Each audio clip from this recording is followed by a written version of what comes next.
आपके अपने YouTube channel live study Allahabad पर। दोस्तों, जैसा कि आपको पता है कि प्रत्येक दिन शाम को 7 बजे हम लोग Uttar Pradesh TGT PGT, Jharkhand TGT PGT, Madhya Pradesh state, साथ ही साथ यूजीसी नेट, उत्तराखंड लेक्चरर और यूजीसी नेट के, जैसा कि मैंने बताया, प्रीवियस ईयर के क्वेश्चन पेपर को देखते हैं। और साथ ही साथ दोस्तों, इस सेशन में हम लोग ऐसे प्रश्नों का भी समावेश करते हैं जो प्रश्न इन परीक्षाओं के दृष्टिकोण से महत्वपूर्ण होते हैं। वही इकोनॉमिक्स की जो हमारी दूसरी क्लास होती है वो लाइव स्टडी इलाहाबाद की मोबाइल एप्लीकेशन पे होती है। दोस्तों, मैं जिम्मेदारी और विश्वास से कर रहा हूँ कि अगर जो आप ईमानदारी से जो एप्लीकेशन पे क्लास हो रही है उसको ठीक तरीके से पढ़ते रहे तो कम समय में बेहतर ढंग से आपको सारी चीजें तैयार हो जाएंगी। यहाँ पे आपको दोस्तों एप्लीकेशन पे सारे इकोनॉमिक्स के कॉन्सेप्ट पढ़ाए जा रहे हैं आपके सिलेबस के अनुसार। मतलब जो आपके सिलेबस है वो सेम टू सेम उसी सिलेबस के अनुसार इकोनॉमिक्स के सारे कॉन्सेप्ट पढ़ाए जा रहे हैं। साथ ही साथ कंप्लीट आपको इकोनॉमिक्स के नोट्स भी दिए जा रहे हैं, क्योंकि नोट्स के साथ एक समस्या होती है कि या तो नोट्स मिलते नहीं है या मिल भी जाते हैं तो इतने कॉम्प्लिकेटेड होता है कि समझ में नहीं आता है क्या पढ़ना है क्या छोड़ना है। तो सिंपल सटीक साधारण भाषा में आपको इकोनॉमिक्स के कंप्लीट नोट्स दिए जा रहे हैं। साथ ही साथ आपको टेस्ट सीरीज दिया जा रहा है। समय समय पे आप टेस्ट दीजिए, अपना इवेल्युएशन करिए कि आपकी तैयारी कैसे चल रही है और आपके एग्जाम में किस प्रकार के प्रश्न पूछे जाते हैं। प्रीवियस ईयर के क्वेश्चन पेपर और करंट सब कुछ आपको दिया जा रहा है। तो एक स्ट्रेटेजी के मुताबिक एप्लीकेशन पे इन सारी चीजों को फॉलो करते रहिए, यूट्यूब पे प्रैक्टिस करते रहिए। कम समय में बेहतर ढंग से आप हमारे साथ तैयारी कर सकते हैं। कोर्स की वैलिडिटी लाइफ टाइम होगी, इट मीन एक बार फीस पेमेंट करेंगे तो आप हमारे साथ तब तक जुड़े रहेंगे जब तक कि आपका सिलेक्शन हो नहीं जाता है। Uttar Pradesh TGT PGT, Jharkhand TGT PGT, Uttarakhand lecturer, Madhya Pradesh state, LT grade, GIC lecturer, UGC NET और अन्य परीक्षाओं, मतलब इकोनॉमिक्स से संबंधित जितनी भी परीक्षाएं सबका अलग अलग बैच उपलब्ध है। और दोस्तों, एडमिशन लेने के लिए इस नंबर पे कॉल कर सकते हैं या व्हाट्सएप मैसेज कर सकते हैं, कोई भी इंक्वायरी होगा तो। और मैं बता दूं, एडमिशन लेने के लिए आप डिस्क्रिप्शन बॉक्स में एप्लीकेशन का लिंक दिया गया है, एप्लीकेशन को डाउनलोड करके डायरेक्ट भी वहां से कोर्स ले सकते हैं। या Madhya Pradesh state, UGC NET और असिस्टेंट प्रोफेसर की फीस 2500 रुपए है। Uttar Pradesh TGT PGT, Jharkhand TGT PGT, Uttarakhand lecturer और अन्य परीक्षाओं की फीस केवल और केवल 2000 रुपए है। इस नंबर पे गूगल पे, फोन पे या पेटीएम के माध्यम से फीस पेमेंट करके आप एडमिशन ले सकते हैं। कोई भी इंक्वायरी होगी तो नीचे दिए गए नंबर पे कॉल कर लीजिएगा, ठीक है। और अलग से अगर जो आपको नोट्स चाहिए, टेस्ट चाहिए, प्रीवियस ईयर के क्वेश्चन पेपर चाहिए तो अलग से भी सारी चीजें उपलब्ध करा दी जाएंगी। Good evening everybody. पहला प्रश्न आप लोग के सामने ये रहा। चलिए, बिल्कुल ठीक है। सभी लोग एक बार वीडियो को लाइक और शेयर कर दीजिए जितने लोग भी जुड़े हैं, और जो लोग नए हैं वो चैनल को सब्सक्राइब कर लीजिए। बिल्कुल ठीक है। हमारी जो दूसरी क्लास है वो सुबह में 10 बजे से चल रही है, उस क्लास ग्राफी पे चलती है। उस क्लास को ज्वाइन करने के लिए डिस्क्रिप्शन बॉक्स में टेलीग्राम का लिंक है, टेलीग्राम को ज्वाइन कर लीजिए और वहां से आप डायरेक्ट ग्राफी का एप्लीकेशन डाउनलोड करके हमारी क्लास को देख सकते हैं। प्रत्येक दिन सुबह 10 बजे से क्लास होती है और यहाँ पे हम लोग प्रीवियस ईयर की क्वेश्चन पेपर को एक क्रम से देख रहे हैं। 2013 के टीजीटी को देखा गया है, फिर 2016 के टीजीटी को देखा गया है और अब उसी क्रम में अगली क्लास वहां पे होने वाली है। तो क्या उत्तर आ रहा है भैया? बिल्कुल ठीक है। तो हेरड व डोमर मॉडल में निम्नलिखित में से कौन सी एक मान्यता नहीं है? तो हेरड डोमर मॉडल की कौन सी एक मान्यता नहीं है? तो देखिए दोस्तों, हेरड डोमर मॉडल के अनुसार हेरड डोमर मॉडल में ये कहा गया है कि अर्थव्यवस्था की में जो स्थिति है वो किस चीज की है? वो पूर्ण रोजगार की स्थिति है, ठीक है। तो ऐसी स्थिति में अर्थव्यवस्था में पूर्ण रोजगार स्तर से कम आय स्तर पे संतुलन नहीं होता है भैया, कम पे नहीं होता है, बराबर पे होता है। तो जितने लोग भी ए बोल रहे हैं सभी लोग का उत्तर ठीक हो जाएगा। ये बात किस अर्थशास्त्री के द्वारा कहा गया था? कमेंट करके सभी लोग बताइएगा। ये जो स्टेटमेंट है वो कहा था किसने? किन्स साहब ने, ठीक है। ये स्टेटमेंट किसने दिया था? किन्स साहब ने, जो अपनी थियरी दिया था। तो कहा था कि अर्थव्यवस्था देखिए पूर्ण रोजगार की स्तर में तभी भी रह सकता है जब लोगों की जो आय हो वो क्या हो? थोड़ी सी कम हो। या मतलब कोई जरूरी नहीं है कि पूर्ण रोजगार के लिए क्या होना चाहिए कि सभी को कार्य मिलना चाहिए। तो जितने लोग भी ये बोल रहे हैं सभी लोग का उत्तर यहाँ पे बिल्कुल ठीक है। तो याद रखिएगा कि हेरड डोमर मॉडल में इन्होंने किसकी बात की है? पूर्ण रोजगार की बात की है। सरकारी हस्तक्षेप की अनुपस्थिति है, अर्थात इन्होंने क्या किया है? इन्होंने स्वतंत्र स्वतंत्र अर्थव्यवस्था की बात की है। अर्थव्यवस्था बंद है, बिल्कुल ठीक है, ना आयात होता है ना निर्यात होता है और ना ही कोई आर्थिक क्रियाएं होती है। बचत की सीमांत और औसत प्रवृत्ति क्या है, समान है। तो जितने लोग भी ऑप्शन नंबर क्या बोल रहे हैं, ए बोल रहे हैं, ठीक बोल रहे हैं। अगला प्रश्न है, सूची 1 को सूची 2 के साथ सुमेलित करिए। चलिए भैया, सूची 1 को सूची 2 के साथ आपको क्या करना है, सुमेलित करना है। चलिए, सूची 1 को सूची 2 के साथ सुमेलित करिए। क्वेश्चन छोटा दिख रहा है क्या आप लोग को? ठीक है, तो क्या उत्तर आ रहा है? ऑप्शन नंबर, अच्छा ऑप्शन तो दिया नहीं है। न्यूनतम क्रांतिक प्रयास सिद्धांत किसके द्वारा दिया गया? ये मोस्ट इंपॉर्टेंट थियरी है, न्यूनतम क्रांतिक प्रयास सिद्धांत। देखिए, अब इसमें से एक प्रश्न जरूर आपके एग्जाम में पूछा जाएगा, टीजीटी और पीजीटी की बात करें। फिर आगे बात करते हैं, असीमित श्रम आपूर्ति के साथ आर्थिक विकास। बिल्कुल ठीक है, न्यूनतम क्रांतिक प्रयास सिद्धांत में क्या कहा था लेविनस्टीन ने कि अर्थव्यवस्था में प्रति व्यक्ति आय न्यूनतम पाई जाती है और इस वजह से सरकार को प्रति व्यक्ति आय जो होती है वो एक न्यूनतम अवस्था में रुक जाती है। ऐसी स्थिति में सरकार को क्या करना चाहिए कि अर्थव्यवस्था में बड़ी मात्रा में क्या मतलब इतना निवेश करना चाहिए कि उनको इस न्यूनतम प्रति व्यक्ति आय के जाल से बाहर निकाला जा सके। ये लेविनस्टीन साहब बताते हैं। असीमित श्रम आपूर्ति के साथ आर्थिक विकास की बात कौन करता है? लेविस करते हैं। कहते हैं कि अर्थव्यवस्था में दो क्षेत्र हैं, कृषि और उद्योग। उत्पादन के दो क्षेत्र हैं, कृषि और उद्योग। कृषि में श्रम का अतिरेक पाया जाता है, इसको क्या किया जाना चाहिए? उद्योगों की तरफ हस्तांतरित करना चाहिए। सतत विकास की बात करें तो सतत विकास आप लोगों ने देखा ही दोस्तों, हैरेड मॉडल, मतलब विकास जो होना चाहिए वो निरंतर रूप से चलना चाहिए। और पूर्ण रोजगार संतुलन का स्वर्णिम युग की बात करें तो श्रीमती जॉन रॉबिन्सन। स्वर्णिम युग की बात कौन करता है? श्रीमती जॉन रॉबिन्सन ही तो करती है। बिल्कुल ठीक है। अगला प्रश्न, प्रोस्टो के अनुसार निम्नलिखित में से कौन सा विकास का अंतिम चरण है? ठीक है, आसान सा प्रश्न है। बिल्कुल ठीक है, इनकी पुस्तक का नाम याद आना चाहिए, द स्टेज ऑफ इकोनॉमिक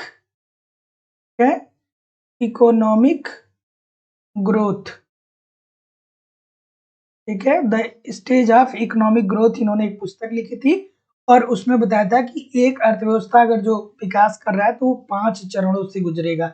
तो पहला चरण जो होगा वो क्या होगा? वो मंदी की स्थिति होगी। मंदी की स्थिति मतलब अर्थव्यवस्था मंदी में फंसी हुई है, अर्थात उत्पादन का स्तर बहुत ही कम है, ना बहुत मांग है ना बहुत उसकी पूर्ति हो पा रही है।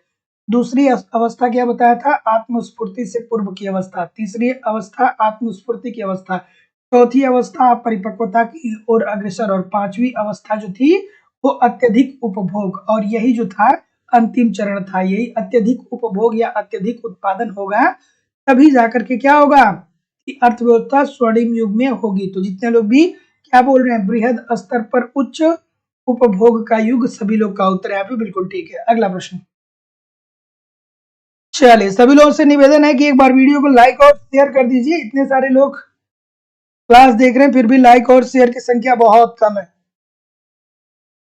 बिल्कुल ठीक है, बिल्कुल इस प्रश्न का उत्तर करिए कि निम्नलिखित में से कौन सा अनुपात मार्क्स के सिद्धांत में पूंजी के ऑर्गेनिक संयोजन को प्रदर्शित करता है, जहां C इज इक्वल टू क्या हो जाएगा? C इज इक्वल टू जो होगा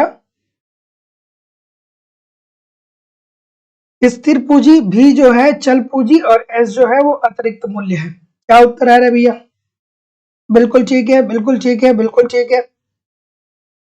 तो जैसा कि मैं देख पा रहा हूं बिल्कुल ठीक है, बी बोल रहे हैं कुछ लोग, बहुत सारे लोग बी बोल रहे हैं और कोई कुछ लोग डी भी बता रहे हैं। ठीक है, ठीक है। तो यहाँ पे किसकी बात कर रहा है? यहाँ पे ब्याज दर की बात नहीं कर रहा है, यहाँ पे ये शोषण दर की बात कर रहा है। ठीक है, थोड़ा सा ये ऑर्गेनिक संयोजन जो है इसी को क्या बोलते हैं? शोषण की दर बोलते हैं। शोषण की दर आप दो पढ़ते हैं, एक शोषण की दर पढ़ते हैं और एक ब्याज की दर पढ़ते हैं। ठीक है, तो यहाँ पे ये शोषण के दर की बात कर रहा है। तो जितने लोग भी ऑप्शन नंबर क्या बोल रहे हैं? पी बोल रहे हैं, सभी लोग का उत्तर यहाँ पे बिल्कुल ठीक हो जाएगा। C/V, अर्थात जो स्थिर पूंजी होगा वो उसका उसका अनुपात किससे लिया जाएगा? चल पूंजी से। तो जितने लोग भी बी बोल रहे हैं सभी लोग का उत्तर यहाँ पे एब्सोल्युटली 100% ठीक होने वाला है। ठीक है, तो चल पूंजी का मतलब क्या है? कई बार आपने पढ़ा होगा परिवर्तनशील पूंजी। ठीक है, तो सी स्थिर पूंजी अपन चल पूंजी अर्थात परिवर्तनशील पूंजी। तो जितने लोग भी बी बोल रहे हैं सभी लोग का बिल्कुल ठीक है उत्तर। अगला प्रश्न कि कौन सी एक समृद्धि दर हेरड के आर्थिक समृद्धि मॉडल से संबंधित नहीं है? क्या उत्तर आएगा भाई? चलिए भाई, किसका किसका नेट हुआ है? 2-3 लोगों का तो पता चला है कि यूजीसी नेट क्वालिफाई किए हैं। और कोई नया महानुभाव कोई हो तो बता दीजिए। ठीक है, तस्नीम खान जी का क्वालिफाई हुआ है ना?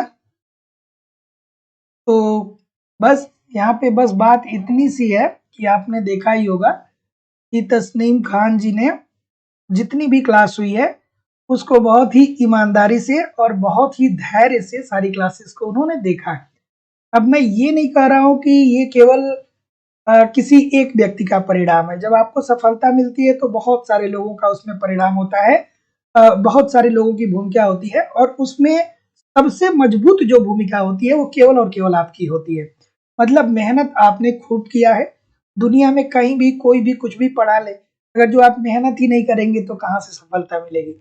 तो आपने खूब मेहनत किया है, लगातार प्रयास किया है। तो सभी लोगों को, जो लोग भी नए हैं कंपटीशन में, वो लोग भी ये समझ लीजिए कि अगर जो आप लगातार मेहनत करते रहेंगे तो सफलता जो है वो क्या होगी? निश्चित रूप से मिलेगी, 100% मिलेगी। ठीक है, चलिए इस प्रश्न का उत्तर करिए। ठीक है, तो जितने लोग भी ऑप्शन नंबर क्या बोल रहे हैं भैया? ऑप्शन नंबर डी बोल रहे हैं। तो डी बोल रहे हैं बहुत सारे लोग। तो जितने लोग भी डी बोल रहे हैं कि अरे भाई इस प्रश्न में गलती क्यों कर रहे हैं भैया, इस प्रश्न में गलती क्यों कर रहे हैं? G N is equal to G A is equal to G W, इसमें ये आपको नहीं पता है कि ये अवांछित समृद्धि दर, प्राकृतिक समृद्धि दर और वास्तविक समृद्धि दर की बात होती है। तो इसमें ऐसा थोड़ी होता है, औसत समृद्धि दर की बात थोड़ी होती है। तो जितने लोग भी डी बोल रहे हैं सभी लोग का उत्तर यहाँ पे बिल्कुल ठीक हो जाएगा। बिल्कुल ठीक है, तो जितने लोग भी ऑप्शन नंबर डी बोल रहे हैं औसत समृद्धि दर, सभी लोग का उत्तर ठीक है। तो कौन सी एक समृद्धि दर हार्वर्ड के आर्थिक समृद्धि मॉडल से संबंधित नहीं है? तो जी एन जी डब्ल्यू और जी ए है। और इसमें इन्होंने वांछित समृद्धि दर, प्राकृतिक समृद्धि दर और वास्तविक समृद्धि दर की बात की है। जहां पे ये तीनों बराबर होते हैं वहीं पे की बात करते हैं, स्वर्णिम युग की बात बोलते हैं। ठीक है, स्वर्णिम युग की बात बोलते हैं। अगला प्रश्न, चलिए बिल्कुल ठीक है, जो मेहनत करेगा यार उसको सफलता मिलेगी। ठीक है, तो जो मेहनत करेगा, मैं विश्वास से कह रहा हूं कि इस चैनल पे बहुत सारे लोग ऐसे हैं जिनको मैं बता सकता हूं कि यार आपको सिलेक्शन मिलेगा। बस आप अपने धैर्य को ना खोइएगा और दिमाग में कोई भ्रांति नहीं पाइएगा। इस चैनल पे मुझे बहुत अच्छे से पता है कि बहुत सारे लोग हैं जिनको सिलेक्शन मिलने वाला है। ठीक है, लेकिन एक एक नाम लेना भी उचित नहीं है, ठीक नहीं है। लोगों को तो उसमें थोड़ा सा वो चीजें क्या होती है, एक्स्ट्रा हो जाती हैं। लेकिन जो वो लोग वही हैं जो लोग लगातार बने हुए हैं, वो लोग वही हैं जिनको सिलेक्शन मिलने वाला है, जो लगातार बने हुए हैं। ठीक है, एक क्वेश्चन भी सेशन का छोड़ते नहीं है। ठीक है, अगला प्रश्न, तो क्या उत्तर आ रहा है भाई? तो जैसा कि मैं देख पा रहा हूं कि ए की तरफ सभी लोग मूव कर रहे हैं। और कोई भाई? तो जितने लोग भी ये बोल रहे हैं कि मूल्य बढ़ाव स्थिति का सिद्धांत किस अर्थशास्त्री से संबंधित है? तो गार्डेनर एकले साहब है। ठीक है, इन्होंने क्या कहा था? इन्होंने ये कहा था कि लाभ की स्थिति को बेहतर करने के लिए या अर्थव्यवस्था में आर्थिक विकास को बढ़ाने के लिए वस्तुओं के मूल्यों में क्या करना पड़ेगा?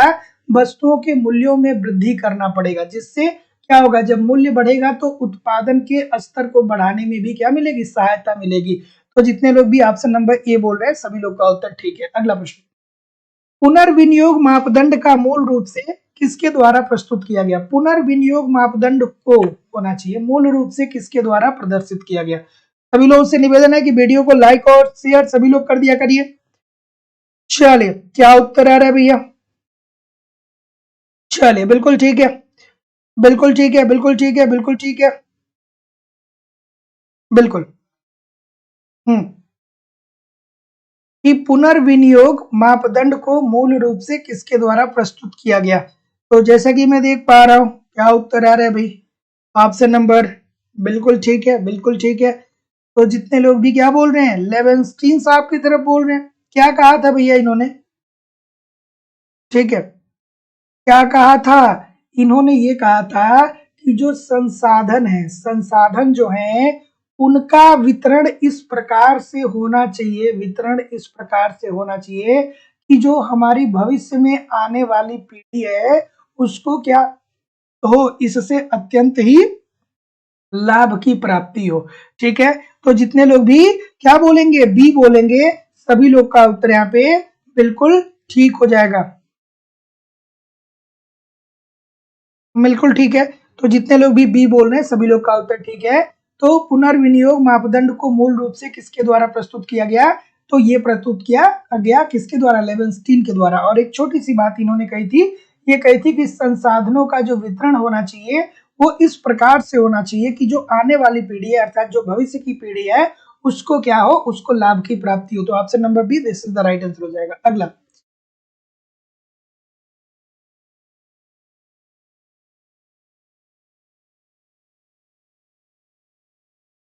बिल्कुल ठीक है। अगला प्रश्न, सभी लोगों से निवेदन है कि वीडियो को एक बार थोड़ा सा लाइक और शेयर कर दीजिए। इतने सारे लोग क्लास देख रहे हैं लेकिन फिर भी लाइक और शेयर की संख्या बहुत कम है। अब देखिए ये आसान सा प्रश्न है कि लेविस का कृषि विकास प्रारूप कितने क्षेत्रों के बीच कितने क्षेत्रों के बीच संबंध की बात करता है? तो लेविस साहब क्या बढ़ते हैं दोस्तों, इन्हीं को क्या कहा जाता है? लुईस भी कहा जाता है। तो लुईस अलग है कि लेविस को ही लुईस बोला जाता है? यस या नो में कमेंट करके बताइएगा। कभी लेविस दे देता है, कभी लुईस दे देता है। तो क्या लुईस और लेविस एक ही अर्थशास्त्री हैं कि दो अलग अलग अर्थशास्त्री हैं? जब आप इकोनॉमिक्स को पढ़ते हैं तो बहुत सारा कंफ्यूजन आता है, कभी लेविस कभी लुईस। तो क्या एक अर्थशास्त्री है या दो अर्थशास्त्री हैं, अलग अलग है? बताइए कमेंट करके। ठीक है, तो इनका क्या कहना था? इनका ये कहना था कि उत्पादन प्रक्रिया में दो क्षेत्र शामिल होते हैं, एक होता है कृषि और दूसरा होता है पूंजीगत या उद्योग। ठीक है, तो ये जो कृषि होता है ना, इसमें क्या पाया जाता है? इसमें श्रम का अतिरेक पाया जाता है। मतलब श्रम का अतिरेक का मतलब क्या होता है कि जितने श्रमिक इसमें चाहिए उससे ज्यादा श्रमिक कृषि क्षेत्र में लगे हुए हैं। तो ऐसी स्थिति में ये जो श्रम का अतिरेक है ना, इसको क्या करिए, मूव कराइए किसके तरफ? उद्योगों के तरफ। ठीक है, और जैसे ही ये कृषि में जो श्रम का अतिरेक है वो खत्म हो जाएगा और ये लोग उद्योगों की तरफ मूव कर जाएंगे, तो देश जो है वो आर्थिक विकास के पथ पे क्या हो जाएगा? अग्रसर हो जाएगा। तो जितने लोग भी ऑप्शन नंबर क्या बोल रहे हैं, ए बोल रहे हैं, बिल्कुल ठीक है। आसान है कि नहीं है? आज के बाद कभी भूलेगा आप इस बात को, पता है कि आप इस बात को एक दो पृष्ठ में पढ़ेंगे, मैं आपको दो तीन लाइन में बता दे रहा हूँ। आप जिंदगी में कभी नहीं बोलेंगे कि जो लेविस हैं इन्हें ही लुईस भी बोला जाता है। इन्हें ये कहते हैं कि अर्थव्यवस्था में दो क्षेत्र हैं, एक है कृषि और दूसरा है उद्योग। कृषि में श्रम का अतिरेक पाया जाता है। श्रम का अतिरेक पाने का मतलब ये है कि जितने श्रमिक की जरूरत है उससे ज्यादा श्रमिक लगे हुए हैं, और ऐसी स्थिति में ये जो अतिरेक है इसको मूव करा दीजिए उद्योगों के तरफ, और जैसे ही ये मूव कर जाएंगे कृषि में अतिरेक क्या हो जाएगा? खत्म हो जाएगा। तो ऐसी स्थिति में अर्थव्यवस्था क्या होगी? विकास के पथ पे अग्रसर हो जाएगी। फिर जिंदगी में कभी भूलना नहीं इस बात को। ठीक है, छोटी सी बात है। अगला प्रश्न आपके सामने ये रहा कि श्रीमती जॉन रॉबिन्सन के अनुसार स्वर्णिम युग उस बिंदु पर होता है जहां, स्वर्णिम युग किस बिंदु पे होता है? चलिए भाई बताइए। बिल्कुल, श्रीमती जॉन रॉबिन्सन के अनुसार स्वर्णिम युग उस बिंदु पे होता है, कहां पे होता है सर? किसको किसको याद है? Delta n upon n is equal to delta k upon के। ये क्या है भैया? डेल्टा एन अपान एन क्या है और डेल्टा के अपान के क्या है? तो जितने लोग भी ऑप्शन नंबर क्या बोल रहे हैं, बी बोल रहे हैं, सभी लोग का उत्तर यहाँ पे बी बोल रहे हैं ना। इसको क्या इंडिकेट करते हैं? डेल्टा एन अपान एन क्या है? ये जनसंख्या में वृद्धि है। क्या है? जनसंख्या वृद्धि। ठीक है, बी सभी लोग बोल रहे हैं। ठीक है, और ये क्या है? डेल्टा के अपान की क्या है? ये है पूंजी वृद्धि। ठीक है, तो ऑप्शन नंबर इजी सी बात हो जाएगी। तो जितने लोग भी बी बोल रहे हैं जनसंख्या वृद्धि दर इज इक्वल टू पूंजी वृद्धि दर, सभी लोग का उत्तर ठीक है। तो आप क्या करिएगा कि इस वाले इसको भी आपको याद रखना है, कभी कभी जनसंख्या वृद्धि दर और इज इक्वल टू पूंजी वृद्धि दर नहीं बताता है, कभी बस इतना बता देता है कि delta n upon n is equal to delta k upon N, delta k upon के किस अर्थशास्त्री के द्वारा दिया गया। तो ये श्रीमती जॉन रॉबिन्सन का स्वर्णिम युग का बिंदु है, ठीक है। यहीं पे अर्थव्यवस्था क्या होगी, पूर्ण रोजगार की अवस्था में यहीं पे अर्थव्यवस्था होगी। और पूर्ण रोजगार का मतलब क्या होता है कि जो हमारे पास संसाधन है उन संसाधनों का समुचित उत्पादन, समुचित प्रयोग करके हम उत्पादन को क्या कर रहे हैं, अधिकतम कर पा रहे हैं। अगला प्रश्न आप सभी लोग के सामने ये रहा। सभी लोगों से निवेदन है कि एक बार वीडियो को लाइक और शेयर कर दीजिए। इतने सारे लोग क्लास देख रहे हैं फिर भी लाइक और शेयर की संख्या बहुत कम है। 2 घंटे की मैं क्लास ले रहा हूँ, थोड़ा लाइक और शेयर तो बनता है।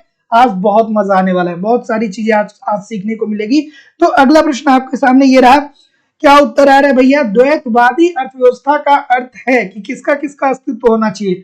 द्वैतवादी अर्थव्यवस्था में क्या क्या होता है भैया, द्वैतवादी अर्थव्यवस्था का मतलब ये होता है कि पारंपरिक क्षेत्र, पारंपरिक क्षेत्र में क्या है दोस्तों हमारे देश में, पारंपरिक क्षेत्र में क्या है, पारंपरिक क्षेत्र में हथकरघा उद्योग है, ठीक है, जो खादी वस्त्र उद्योग है, ठीक है, और साथ ही साथ दोस्तों कपास है, ठीक है। तो इस तरीके की चीजों से इस जो हमारे पारंपरिक क्षेत्र है उसके आधार पे भी हम उत्पादन कर रहे हैं, और जो आधुनिक उद्योग हैं उसके आधार पे भी हम उत्पादन कर रहे हैं। तो पारंपरिक क्षेत्र के साथ साथ आधुनिक उद्योग आधुनिक औद्योगिक क्षेत्र का सह अस्तित्व ही क्या कहलाता है, द्वैतवादी अर्थव्यवस्था कहलाता है, ठीक है। तो ये 2 प्रश्न बनते हैं, एक द्वैतवादी अर्थव्यवस्था, एक मिश्रित अर्थव्यवस्था। तो मिश्रित तो सबको पता होगा कि जहां पे क्या होता है कि सरकार का और निजी पूंजीपतियों का दोनों का सह अस्तित्व होता है। अगला प्रश्न आपके सामने ये रहा। और दोस्तों लाइव स्टडी इलाहाबाद के मोबाइल एप्लीकेशन पे आपकी इकोनॉमिक्स की दूसरी क्लास चल रही है। मैं जिम्मेदारी और विश्वास से कर रहा हूँ कि बस आप ईमानदारी से एप्लीकेशन पे पढ़ते रहिए, सारे कॉन्सेप्ट पढ़ाए जा रहे हैं, कंप्लीट इकोनॉमिक्स के नोट्स दिए जा रहे हैं, टेस्ट सीरीज दिए जा रहे हैं, समय समय पे टेस्ट सीरीज दीजिए, इवैल्यूएशन करिए, प्रीवियस ईयर के क्वेश्चन पेपर और करंट सब कुछ दिए जा रहे हैं। बस आप एक प्रोसेस के थ्रू सारी चीजों को वहां पे देखते रहिए, यूट्यूब पे प्रैक्टिस करते रहिए, कहीं भी इधर उधर से कुछ भी कलेक्ट करनी होगी। कम समय में बेहतर ढंग से आप अपनी तैयारी कर सकते हैं। वैलिडिटी आपको लाइफ टाइम है। Uttar Pradesh TGT PGT, Jharkhand TGT PGT, Madhya Pradesh state LT grade GIC lecturer, Uttarakhand lecturer, UGC NET, सबका अलग अलग बैच है। डिस्क्रिप्शन बॉक्स में एप्लीकेशन का लिंक है, डाउनलोड करके डायरेक्ट कोर्स को परचेज कर सकते हैं। या एडमिशन फीस लाइफ टाइम की वैलिडिटी के साथ 2500 रुपए इस नंबर पे गूगल पे, फोन पे है या पेटीएम के माध्यम से फीस पेमेंट करके आप एडमिशन ले सकते हैं। कोई भी इंक्वायरी होगा तो नीचे दिए गए नंबर पे कॉल कर सकते हैं या व्हाट्सएप मैसेज कर सकते हैं। तो जैसा कि मैं देख पा रहा हूँ कि अगर जो क्या होगा हैरेड डोमर मॉडल में जीए अगर जो ग्रेटर देन होगा जीडब्ल्यू के, तो हैरेड साहब बताते हैं, सॉरी डोमर साहब बताते हैं कि ऐसी स्थिति में अर्थव्यवस्था में लंबे समय के लिए क्या होगा, महंगाई उत्पन्न हो जाएगा, मतलब दीर्घकालीन स्थिति उत्पन्न हो जाएगी। तो जितने लोग भी ए बोल रहे हैं सभी लोग यही बोल रहे हैं ना, तो जितने लोग भी ए बोल रहे हैं सभी लोग का उत्तर यहाँ पे एब्सोल्युटली 100% ठीक हो जाएगा। ये क्या है, जी ए क्या है, जी ए क्या है, जी डब्ल्यू क्या है, ठीक है। तो जी ए जो है ये वास्तविक वृद्धि दर को दर्शाता है, ठीक है, और जी डब्ल्यू जो है वो अभिष्ट वृद्धि दर को। तो जो वास्तविक वृद्धि दर होगी, वास्तविक वृद्धि दर किस बड़ी होगी अगर जो अभिष्ट वृद्धि दर के, अभिष्ट, ठीक है, अभिष्ट वृद्धि दर के। तो ऐसी स्थिति क्या होगी, दीर्घकाल में स्थिति उत्पन्न करेंगी। अगला प्रश्न, निम्न संतुलन पास का सिद्धांत किसने दिया। निम्न संतुलन पास का सिद्धांत क्या है भाई, ठीक है, ठीक है। हाँ, सुबह वाली क्लास 10 बजे होगी, परेशान ना होइए, थोड़ी सी आज समस्या वहां पे थी, अदरवाइज आप कोई प्रॉब्लम नहीं होगी। तो सुबह 10 बजे भी सभी लोग क्लास को ज्वाइन किया करिए। जो लोग भी अभी तक 10 बजे वाली क्लास नहीं ज्वाइन किए हैं वो डिस्क्रिप्शन बॉक्स में टेलीग्राम का लिंक का चैनल दिया, टेलीग्राम ग्रुप का लिंक दिया गया है, उसको ज्वाइन कर लीजिए और वहां पे एप्लीकेशन डाउनलोड करके आप देख सकते हैं क्लास को। चलिए, तो क्या उत्तर आ रहा है भाई, ऑप्शन नंबर ए, नेल्सन साहब की बात सभी लोग बोल रहे हैं। और कोई, बिल्कुल ठीक है, बिल्कुल ठीक है, बिल्कुल ठीक है, बिल्कुल ठीक है, बिल्कुल ठीक है, बिल्कुल ठीक है, बिल्कुल। तो जितने लोग भी ए बोल रहे हैं कि निम्न संतुलन पास सिद्धांत किसने दिया था, तो नेल्सन साहब ने दिया था। क्या कहे थे? ये कहे थे कि जो अल्प विकसित देश होते हैं, अल्प विकसित देश होते हैं, उन देशों में जो प्रति व्यक्ति आय होती है, प्रति व्यक्ति आय जो होती है, प्रति व्यक्ति आय जो होती है, वो जीवन निर्वहन के बराबर हो जाती है। ठीक है, जीवन निर्वहन के बराबर होती है। अर्थात लोगों के जब जीवन निर्वहन के बराबर होगी तो इसका मतलब क्या होगा कि वो रोटी, कपड़ा और भोजन इसी की व्यवस्था कर पा रहे हैं और उनके पास न बचत बच रहा है, उनके पास कोई सेविंग नहीं बच रहा है। तो ऐसी स्थिति में उनका जो निवेश होगा वो क्या हो जाएगा? कम होगा। और जब निवेश कम होगा तो जाहिर सी बात है कि आय भी जो होगी वो कम हो जाएगी। तो ऐसी स्थिति में क्या है कि अर्थव्यवस्था में आर्थिक विकास नहीं हो पाता है। तो जितने लोग भी ऑप्शन नंबर क्या बोल रहे हैं, डी बोल रहे हैं, सभी लोग का उत्तर यहाँ पे सॉरी, जितने लोग भी ए बोल रहे हैं सभी लोग का उत्तर ठीक है। तो आप ध्यान में रखिएगा कि निम्न संतुलन पास का सिद्धांत किसने दिया था? नेल्सन साहब के द्वारा दिया गया था। और नेल्सन साहब ने क्या कहा था कि जो अल्प विकसित देश होते हैं, उन देश में जो लोग निवास करते हैं, उनकी प्रति व्यक्ति आय जो होती है वो इतनी न्यूनतम होती है कि वो केवल और केवल अपना जीवन निर्वहन कर पाते हैं। अर्थात भोजन, कपड़ा और मकान की ही व्यवस्था कर पाते हैं। उनके पास बचत होता ही नहीं है। तो जब बचत होता ही नहीं है तो उनका निवेश भी क्या हो जाता है? कम हो जाता है। और जब निवेश कम होता है तो आय भी उनका कम होता है। तो स्टिल वो क्या होते हैं कि प्रति व्यक्ति आय उनका क्या होता है? नीचे स्तर पे बना रहता है। तो यही बात किसने कही थी? नेल्सन साहब के द्वारा कहा गया था। तो ये जितने लोग भी बोल रहे हैं बिल्कुल ठीक बोल रहे हैं। अगला, कि किसका मॉडल 3 भिन्न वृद्धि दरों की अवधारणाओं पर आधारित है? जी एन, जी ए, जी डब्ल्यू। कौन है? स्वर्णिम बिंदु।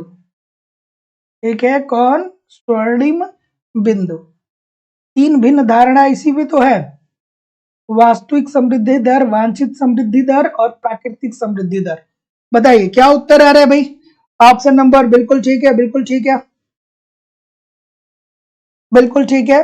प्राकृतिक वृद्धि दर, वास्तविक वृद्धि दर और अभिष्ट वृद्धि दर। सॉरी, प्राकृतिक, ठीक है, वास्तविक और अभिष्ट। तो जितने लोग भी ऑप्शन नंबर आई होप की क्या बोल रहे हैं? बी बोल रहे हैं, हेडर साहब का, सभी लोग का उत्तर यहाँ पे बिल्कुल ठीक है।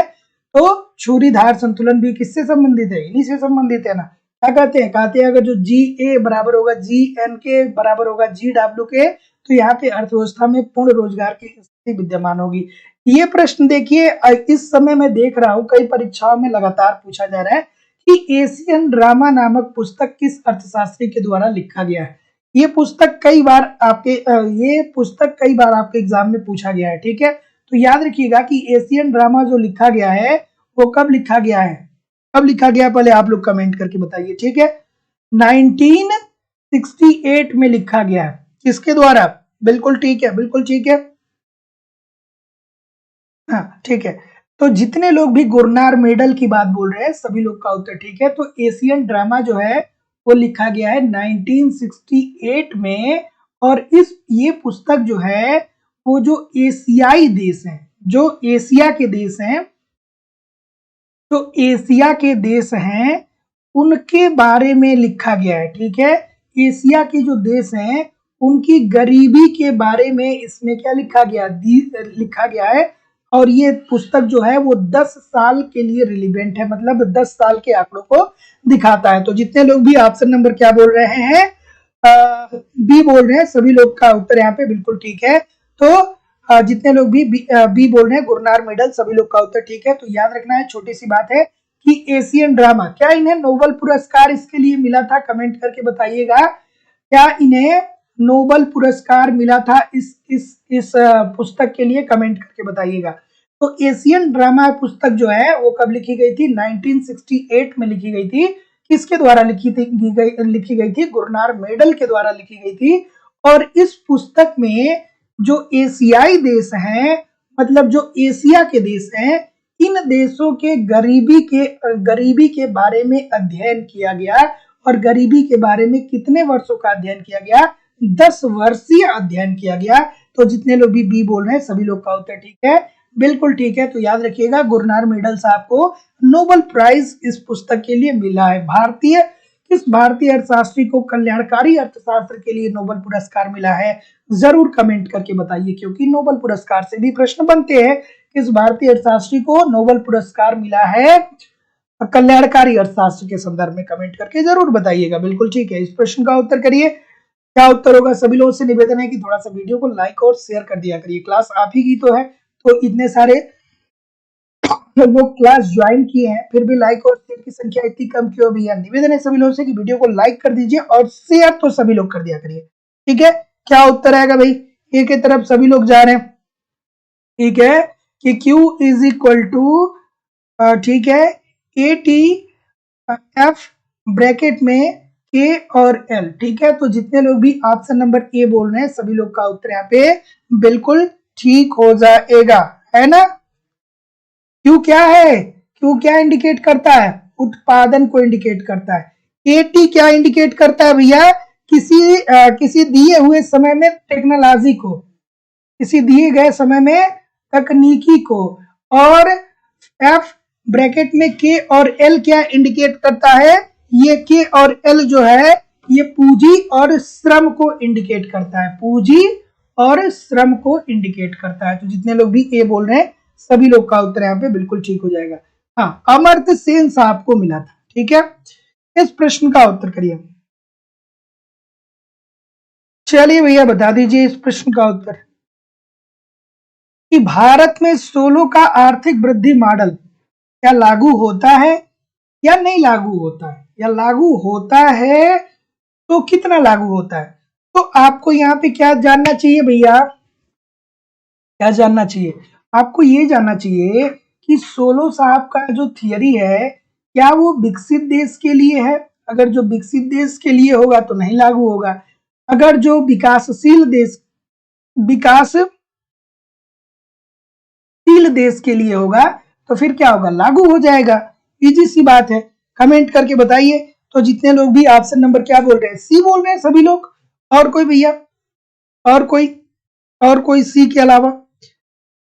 बिल्कुल, तो जितने लोग भी सी बोल रहे हैं सभी लोग का उत्तर ठीक है कि सोलो साहब का जो आर्थिक वृद्धि मॉडल है ये विकसित देशों की बात नहीं करता है, लेकिन फिर भी ये आंशिक रूप से भारत में ये क्या होता है दोस्तों? लागू होता है।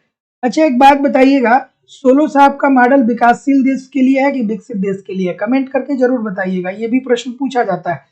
सोलो साहब का मॉडल विकासशील देश के लिए है या विकसित देश के लिए है या अल्प विकसित देश के लिए? कमेंट करके बताइएगा।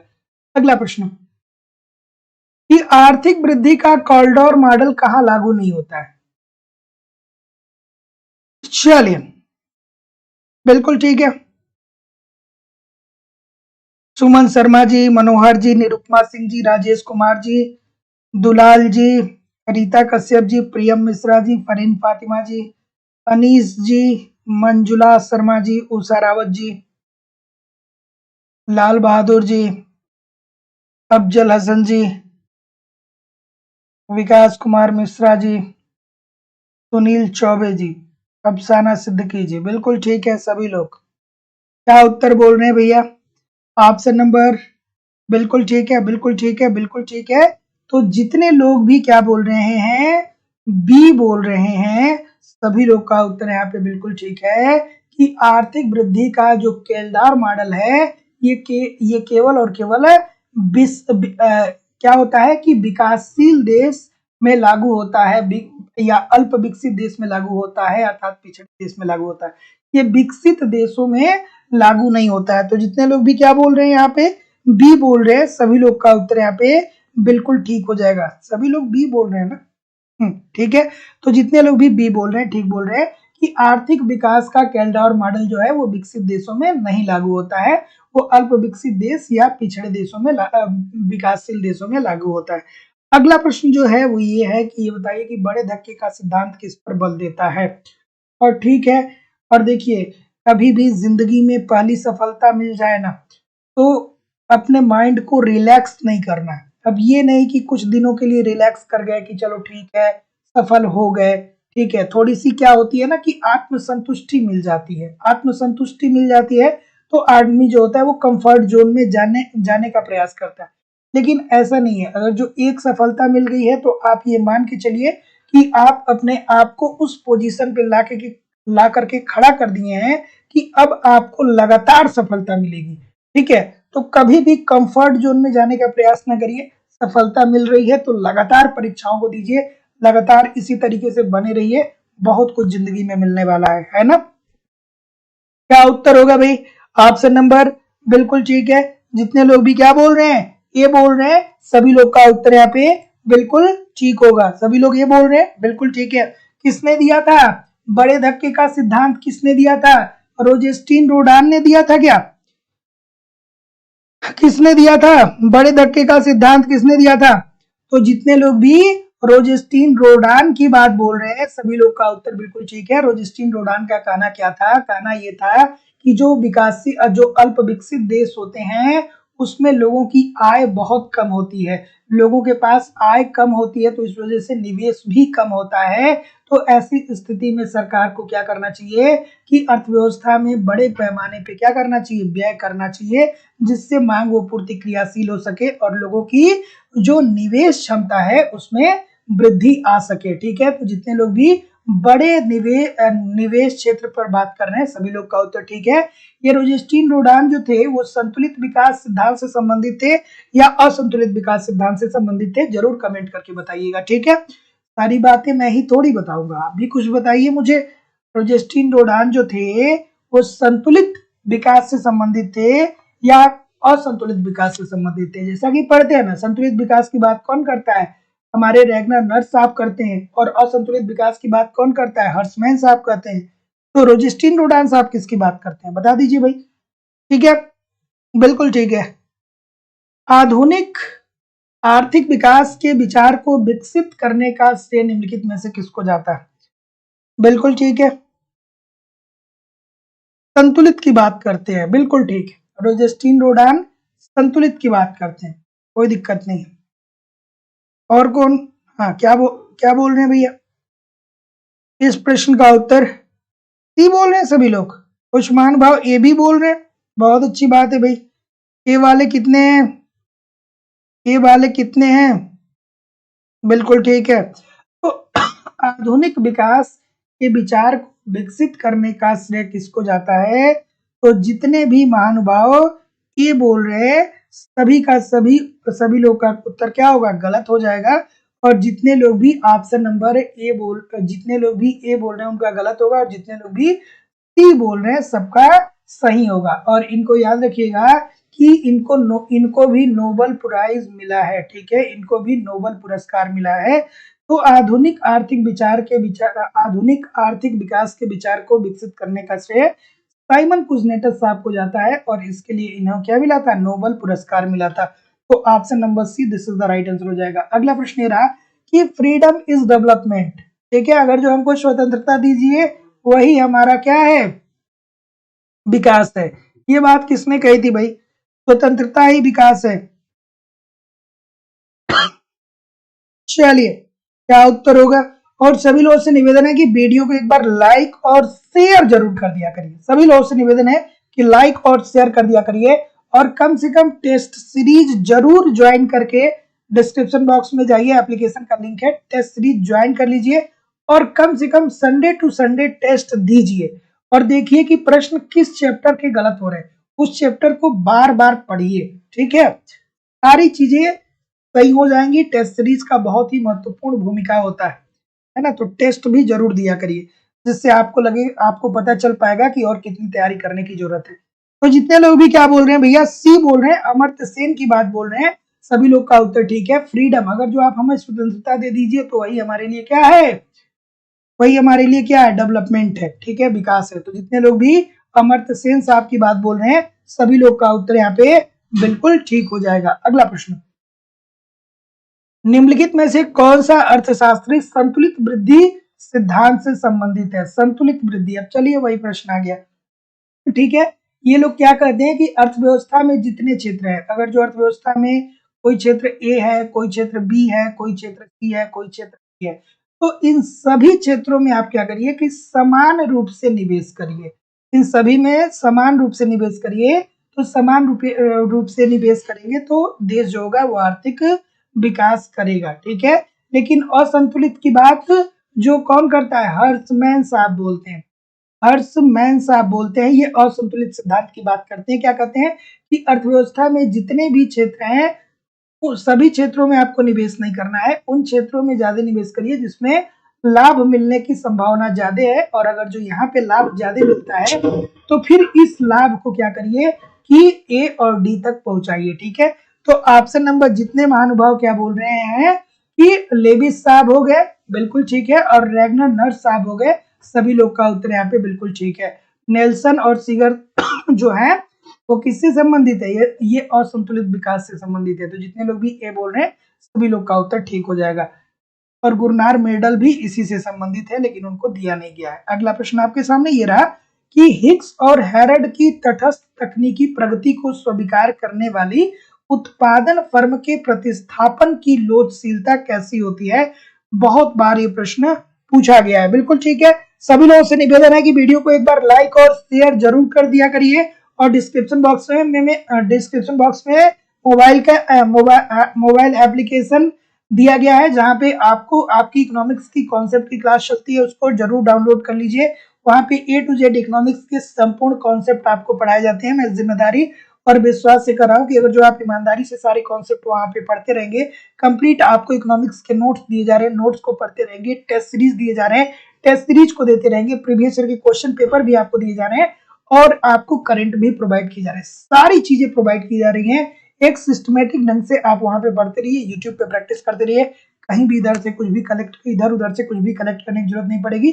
कम समय में बेहतर ढंग से आप तैयारी कर सकते हैं। डिस्क्रिप्शन बॉक्स में एप्लीकेशन का लिंक है, डाउनलोड करके वहां से डायरेक्ट कोर्स को परचेज कर सकते हैं। किसी भी इंक्वायरी के लिए इस नंबर पे कॉल या व्हाट्सएप मैसेज कर सकते हैं। तो जितने लोग भी क्या बोल रहे हैं कि स्वीकार करने वाले उत्पादन फर्म के प्रतिस्थापन की लोचशीलता जो होती है वो इकाई के बराबर होती है सभी लोग का उत्तर यहाँ पे बिल्कुल ठीक है। तो हिग्स और हैरत के तटस्थ तकनीकी प्रगति को स्वीकार करने वाली उत्पादन फर्म के प्रतिस्थापन की जो लोचशीलता होती है वो किसके बराबर होती है, वो इकाई के बराबर होती है, अर्थात ए के बराबर होती है, ठीक है। अब ऐसे ही प्रश्नों के लिए आपको कॉन्सेप्ट पढ़ना पड़ेगा, नहीं पढ़ेंगे भैया तो अब इसके पीछे पूरा लंबा चौड़ा थियरी है, ठीक है। तो बहुत सारे प्रश्न ऐसे होते हैं जहां पे आपको कॉन्सेप्ट पढ़ना पड़ेगा। चलिए अगला प्रश्न आपके सामने ये रहा कि मार्क्सवादी विश्लेषण के अनुसार अधिशेष मान किस पर निर्भर करता है। चलिए मार्क्सवादी विश्लेषण के अनुसार अधिशेष मान किस पर निर्भर करता है, क्या उत्तर आ रहा है भैया। देखिए लगभग 100 लोग लाइव होने वाले हैं, ठीक है, लेकिन फिर भी लाइव की संख्या देखिए कितनी कम है। जितने लोग लाइव देख रहे हैं क्लास, उतने लोग भी शेयर नहीं कर रहे। भैया 2 घंटे की क्लास में ले रहा हूं आपके लिए ही क्लास हो रही है, तो कृपया करके थोड़ा सा लाइक और शेयर भी कर दिया करिए। ये हमारी क्या है, नैतिकता बनती है ना। तो क्या उत्तर आ रहा है भाई, ऑप्शन नंबर बिल्कुल ठीक है, बिल्कुल ठीक है, ये बोल रहे हैं। तो जितने लोग भी ये बोल रहे हैं सभी लोग का उत्तर बिल्कुल ठीक है। मार्क्सवादी विश्लेषण, जिसमें क्या मार्क्सवादी विश्लेषण किसने दिया था, कार्ल मार्क्स ने दिया था। क्या कहा था भैया, क्या कहा था कि अर्थव्यवस्था में उत्पादन में 2 समूह लगा हुआ है। पहला जो है वो उद्योगपति है, मतलब एक तरफ उद्योगपति है, दूसरे तरफ क्या श्रमिक है। ये जो उद्यमी है वो क्या कर रहा है, श्रमिकों का शोषण कर रहा है। कैसे कर रहा है, इसलिए कर रहा है कि इनकी सीमांत उत्पादकता बहुत ज्यादा है, ये उत्पादन ज्यादा कर रहे हैं लेकिन इसकी तुलना में इसे मजदूरी बहुत कम दे रहा है, और इसके शोषण करने के कारण ही उद्यमी को क्या मिल रहा है, लाभ मिल रहा है, ठीक है। उद्यमी को क्या मिल रहा है, लाभ मिल रहा है। तो जितने लोग भी ऑप्शन नंबर क्या बोल रहे हैं, अधिशेष और आवश्यक श्रम समय, सभी लोग का उत्तर यहाँ पे बिल्कुल ठीक है। तो मार्क्सवादी विश्लेषण के अनुसार अधिशेष मान किस पे निर्भर करता है, तो अधिशेष और आवश्यक श्रम समय पे। तो जितने लोग भी ये बोल रहे हैं ठीक बोल रहे हैं। अगला थोड़ा सा आराम से इस प्रश्न को करिएगा और ऐसे प्रश्नों को देख के घबराने की जरूरत नहीं है। बहुत सारे लोग ऐसे प्रश्न को देख के परेशान हो जाते हैं। जब परेशान हो जाएंगे तो क्या होगा कि फिर कैसे काम चलेगा। और पीजीटी की बात अगर जो मैं करूं दोस्तों, तो इस प्रश्न का वेटेज आपके एग्जाम में बढ़ने वाला है, ठीक है।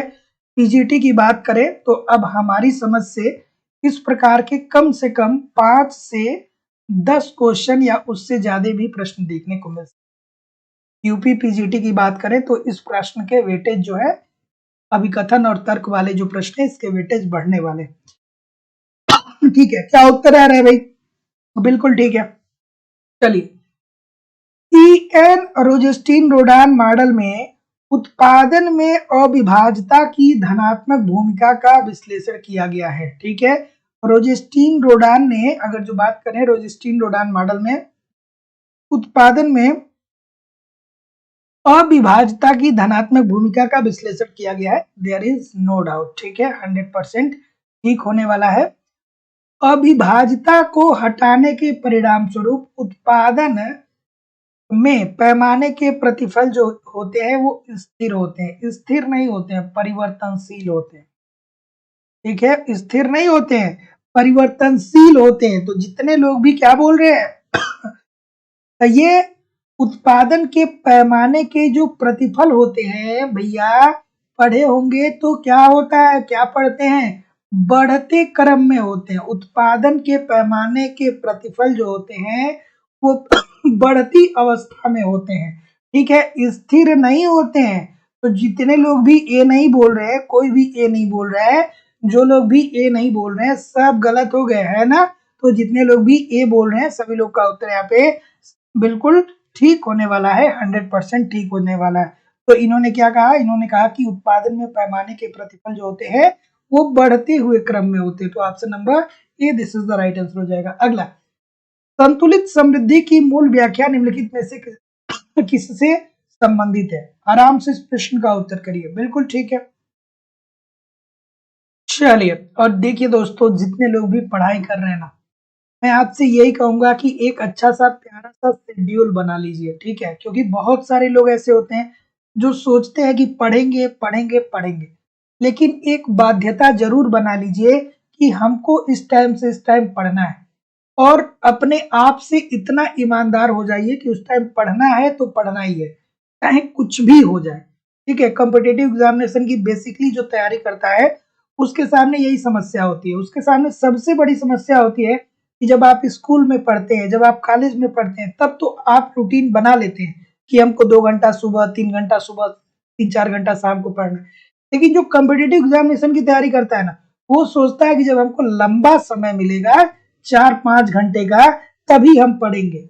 अभी मार्केट जाना है तो कैसे पढ़ें, अभी चाय पीना है तो कैसे पढ़ें, अब क्या किए हैं, लंच कर लिए, डिनर कर लिए, तो थोड़ा सा आराम की जरूरत है, आराम नहीं करेंगे तो कैसे पढ़ेंगे। ठीक है, तो ये सारे क्वेश्चन मार्क क्या है, हमेशा लगे रहते हैं। तो अपने आप से थोड़ा सा ईमानदार होकर के समय को सही तरीके से क्या करिए, यूटिलाइज करिए। और अगर जो इस शरीर को आराम देने लगेंगे ना, तो पूरा दिन भर सोएंगे, रात भर सोएंगे, लेकिन फिर भी जब कुछ घंटों के लिए उठ खड़ा होंगे ना, तो आपको लगेगा कि यार मुझे बहुत थकान महसूस हो रहा है। आप कहेंगे कि यार, बहुत सारे लोग कहते हैं कि अब तो उम्र भी हो गई है ना? 80 साल का वृद्ध व्यक्ति जो है वो काम करता है पूरा दिन भर, लेकिन जो लोग 30-35 साल के होते हैं वो लोग क्या कहते हैं, कहते हैं यार अब उम्र हो गई, अब नहीं हो पाता है। कोई उम्र नहीं हुई है, आलस आलस है, बस सोए रहेंगे तो कोई शरीर एक्टिव कैसे रहेगा? तो थोड़ा सा एक्टिव रहिए, मजा आएगा जीवन में। तो क्या उत्तर आ रहा है भैया?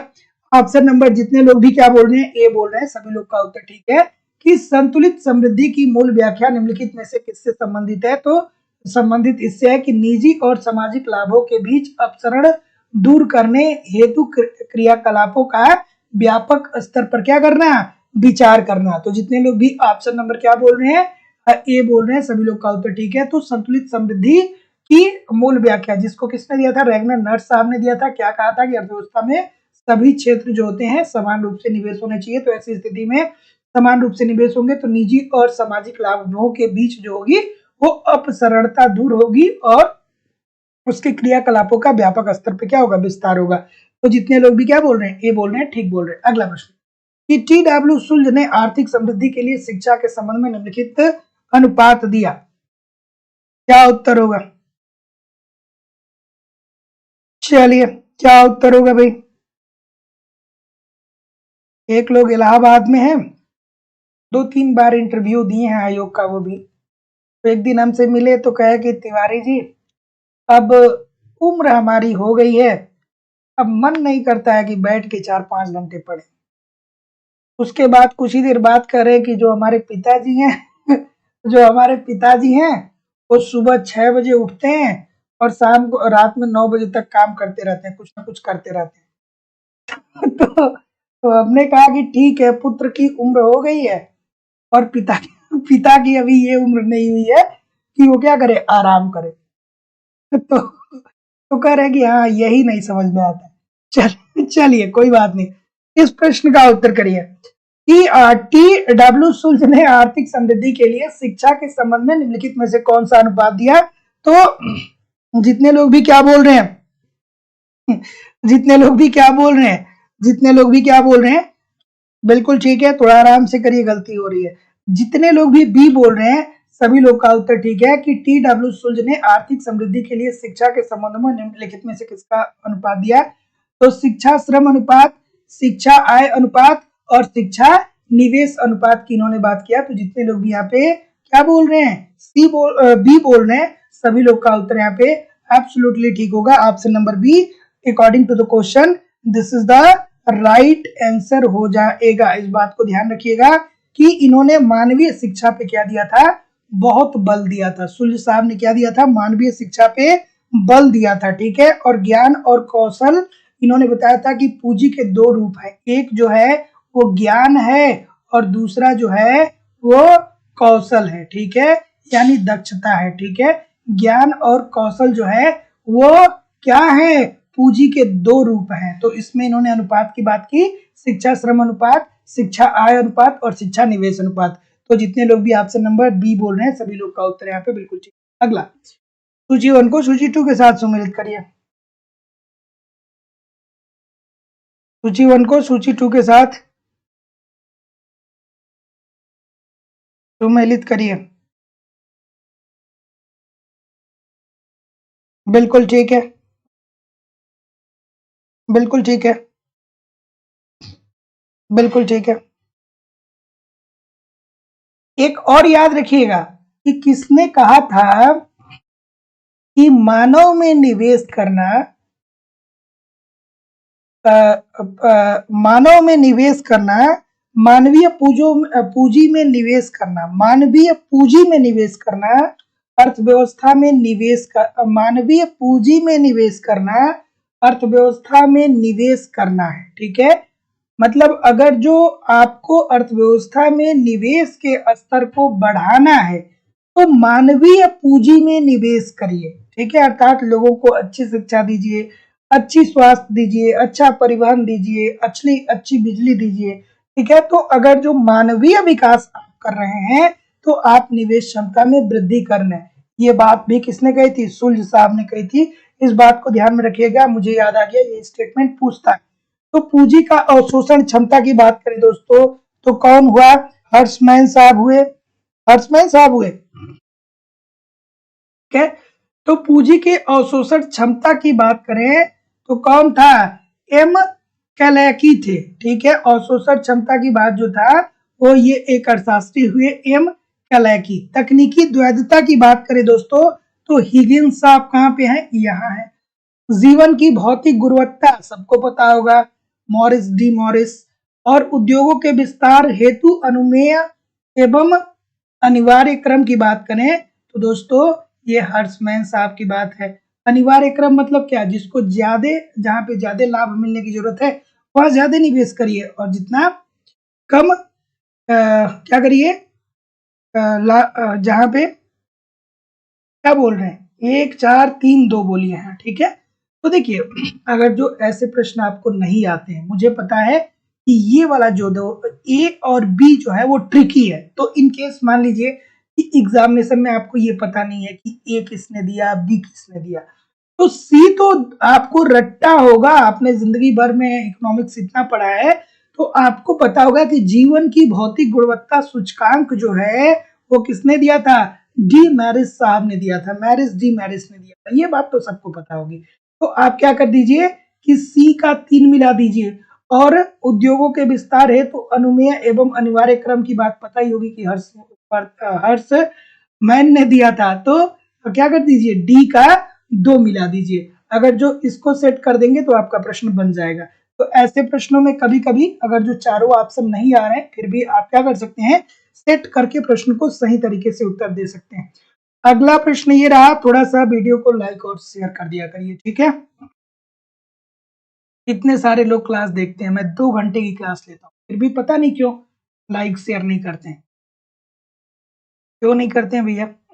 चलिए अगला अगला प्रश्न, इस सुपिटर के विकास सिद्धांत के अनुसार निम्नलिखित कथनों में से कौन सा सही है? चलिए भाई, ये प्रश्न जो बताएगा वो बहुत ही बहादुर स्टूडेंट होगा, बहादुर बच्चा होगा। बता दीजिए, बहुत मजेदार प्रश्न है, बहुत मजेदार, मजा आएगा। चलिए, नेहा सिंह जी, शुक्ला जी, अर्चना जी, सरिता जी, लाल बहादुर जी, चलिए विकास सक्सेना जी, आरिफा जी, रेनू जी, सुरेंद्र जी, तस्नीम जी, सुंदरी कुमारी जी, नैना यादव जी, सभी लोग सी बोल रहे हैं। अच्छा भाई, सी क्यों बोल रहे हैं? ठीक है, सभी लोग सी बोल रहे हैं, बिल्कुल। तो जितने लोग भी सी बोल रहे हैं सबका उत्तर ठीक है कि सुपिटर के विकास सिद्धांत के अनुसार निम्नलिखित में से कौन सा सही है? तो सही ये है कि उपरोक्त में से कोई नहीं सही है, ठीक है? क्योंकि लोकतंत्र एक आर्थिक प्रणाली को की दक्षता को बढ़ाता है, ये कोई सर्टेन नहीं है, ठीक है? तो जितने लोग भी ऑप्शन नंबर क्या बोल रहे हैं, सी बोल रहे हैं, सभी लोग का उत्तर यहाँ पे बिल्कुल ठीक हो जाएगा, बिल्कुल ठीक है। लोकतंत्र तो एक तरीके से कह सकते हैं आपकी, ये आर्थिक जड़ता लाता है ना? आर्थिक जड़ता लाता है, क्योंकि यहाँ पे पावर मिल जाता है कुछ लोगों को और वो लोग अपने अनुसार चीजों को क्या कर देते हैं, कंडक्ट करते हैं।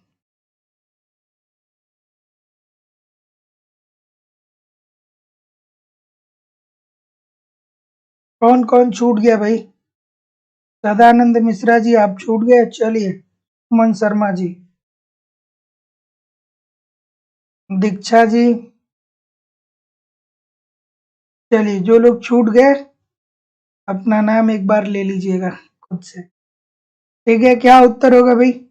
ऑप्शन नंबर ए बोल रहे हैं सभी लोग, तो जितने लोग भी ए बोल रहे हैं सभी लोग का उत्तर यहाँ पे बिल्कुल ठीक है कि एल पसीनेती एक अर्थशास्त्री हुए, तो उन्होंने ये कहा कि कामगारों के पास उस पूंजी का स्वामित्व होना चाहिए जो उनकी बचत से हुई है।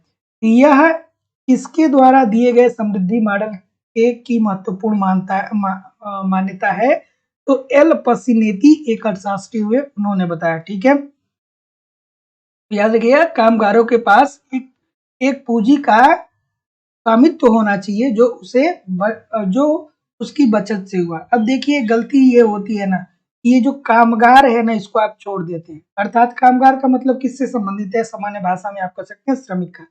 तो इसके पास कम से कम इतना पूंजी होना चाहिए कि इस पूंजी से वो बचत कर पाए, मतलब उसको जीवन निर्वहन मजदूरी नहीं देनी चाहिए, ठीक है? उसको न्यूनतम स्तर मजदूरी नहीं देनी चाहिए। आप उसको उतना मजदूरी करिए दीजिए कि 10 रुपए दीजिए तो उसमें से 2 रुपए वो क्या कर ले, सेविंग भी कर ले। ये बात कही थी एल पसीनिधि साहब ने। तो option number A this is the right answer हो जाएगा। चलिए भैया, निम्नलिखित में से कौन सा लक्षण निरपेक्ष अभिसरण के अस्तित्व के लिए सही नहीं है? ठीक है, क्या उत्तर होगा? ठीक है, क्या उत्तर होगा भाई?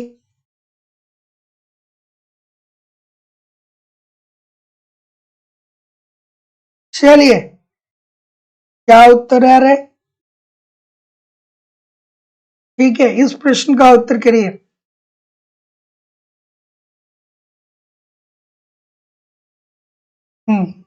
डी बोल रहे हैं सभी लोग कि निम्नलिखित में से कौन सा लक्षण निरपेक्ष अभिसरण के अस्तित्व के लिए सही नहीं है। निरपेक्ष अभिसरण कब होता है? निरपेक्ष अभिसरण कब होता है? ये तब होता है जब निर्धन देश, ठीक है, धनी देश, निर्धन देश हो गया या धनी देशों के मध्य बचत दर या जनसंख्या दर या तकनीकी दर या ह्रास दर समान मान लिया जाता है, ठीक है।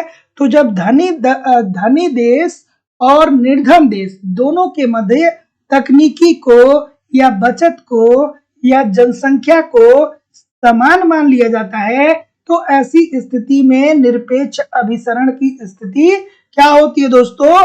उत्पन्न हो जाती है।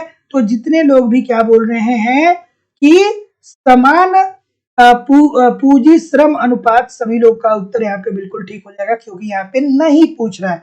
तो अगर जो आपको ये प्रश्न कभी भी आपने नहीं देखा है, तो आप बस इतना बहुत आसान भाषा में मैं बता दूं कि इसमें निरपेक्ष अभिसरण के अंतर्गत क्या होता है कि एक होता है गरीब देश, ठीक है, और दूसरा देश जो होता है वो होता है अमीर देश, और इन दोनों के मध्य क्या माना जाता है कि भैया जो जनसंख्या की दर इसकी है, जनसंख्या दर जो है इसकी जो गरीब देश की है उतनी वही दर अमीर की भी है, ठीक है। बचत जितना गरीब देश कर रहा है उतना ही बचत जो है अमीर देश भी कर रहा है, ठीक है।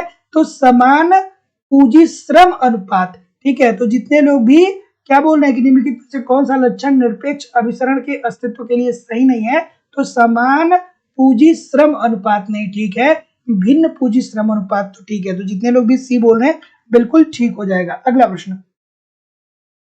ठीक है।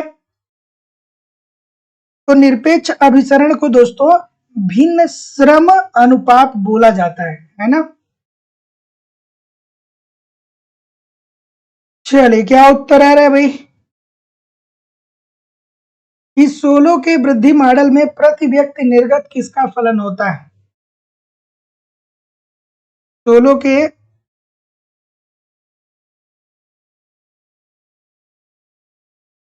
के वृद्धि मॉडल में प्रति व्यक्ति निर्गत किसका फलन होता है? तो जैसा कि मैं देख पा रहा हूं, क्या बोल रहे हैं भैया? डी बोल रहे हैं।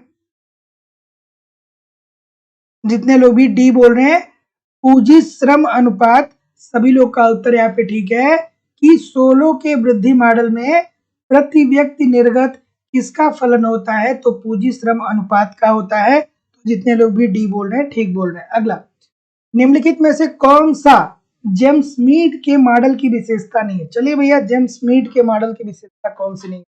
देखिए दोस्तों, जब भी सेशन मैं तैयार करता हूं आप लोगों के लिए, तो बहुत ही सोच समझ करके, बहुत संतुलन बैठा करके प्रश्नों को लाया जाता है। वो ऐसा नहीं है कि कोई भी प्रश्न आपके सामने लाया जाता है, एक स्ट्रेटेजी के तहत आपके सामने प्रश्न लाया जाता है। आपने देखा होगा हम लोगों ने इकोनॉमिक्स के इतने सारे सेशन किए, ठीक है, लेकिन जब भी नया सेशन आपको दिखता होगा तो उसमें लगता होगा कि बहुत सारे प्रश्न ऐसे हैं जो नए हैं, ठीक है। तो मेरे द्वारा दोस्तों ये बिल्कुल प्रयास किया जाता है कि आप एक भी प्रश्न को मिस ना करें, है ना, क्योंकि ऐसा नहीं है कि वही चीजें चलती रहेंगी। नए नए प्रश्न भी आपको देखने को मिलेंगे और बहुत कुछ सीखने को मिलेगा। तो प्रयास यही रहे कि पूरा सेशन को ज्वाइन करिए। चलिए क्या उत्तर आ रहा है भाई? बी बोल रहे हैं सभी लोग कि निम्नलिखित में से कौन सा जेम्स मीड के मॉडल की विशेषता नहीं है? तो जेम्स मीड के मॉडल की विशेषता जो है वो क्या नहीं है? चलिए क्या बोल रहे हैं भैया? बिल्कुल ठीक है, neo classical theory of economic growth की पुस्तक थी, जेम्स मीड की थी। और जितने लोग भी हैं ना भाई, जितने लोग भी हैं सब कॉपी पेस्ट कर रहे हैं। निम्नलिखित में से कौन जेम्स मीड के मॉडल की विशेषता नहीं है? तो इनके मॉडल की विशेषता यह नहीं है कि ये जनसंख्या वृद्धि और बचत दर के बीच संबंध की जांच करता है, ठीक है। तो ये जनसंख्या वृद्धि और बचत जनसंख्या वृद्धि दर और बचत वृद्धि दर के बीच संबंध की जांच ये नहीं करता है, ठीक है। तो जितने लोग भी डी बोलेंगे सभी लोग का उत्तर यहाँ पे ठीक होगा, और जितने लोग भी क्या बोलेंगे बी बोल रहे हैं सबका उत्तर क्या होने वाला है? गलत होने वाला है, ठीक है। बी जो होगा इसका राइट आंसर होगा। अब इसके लिए जेम्स मीड का मॉडल आपको पढ़ना पड़ेगा, ठीक है। अगला,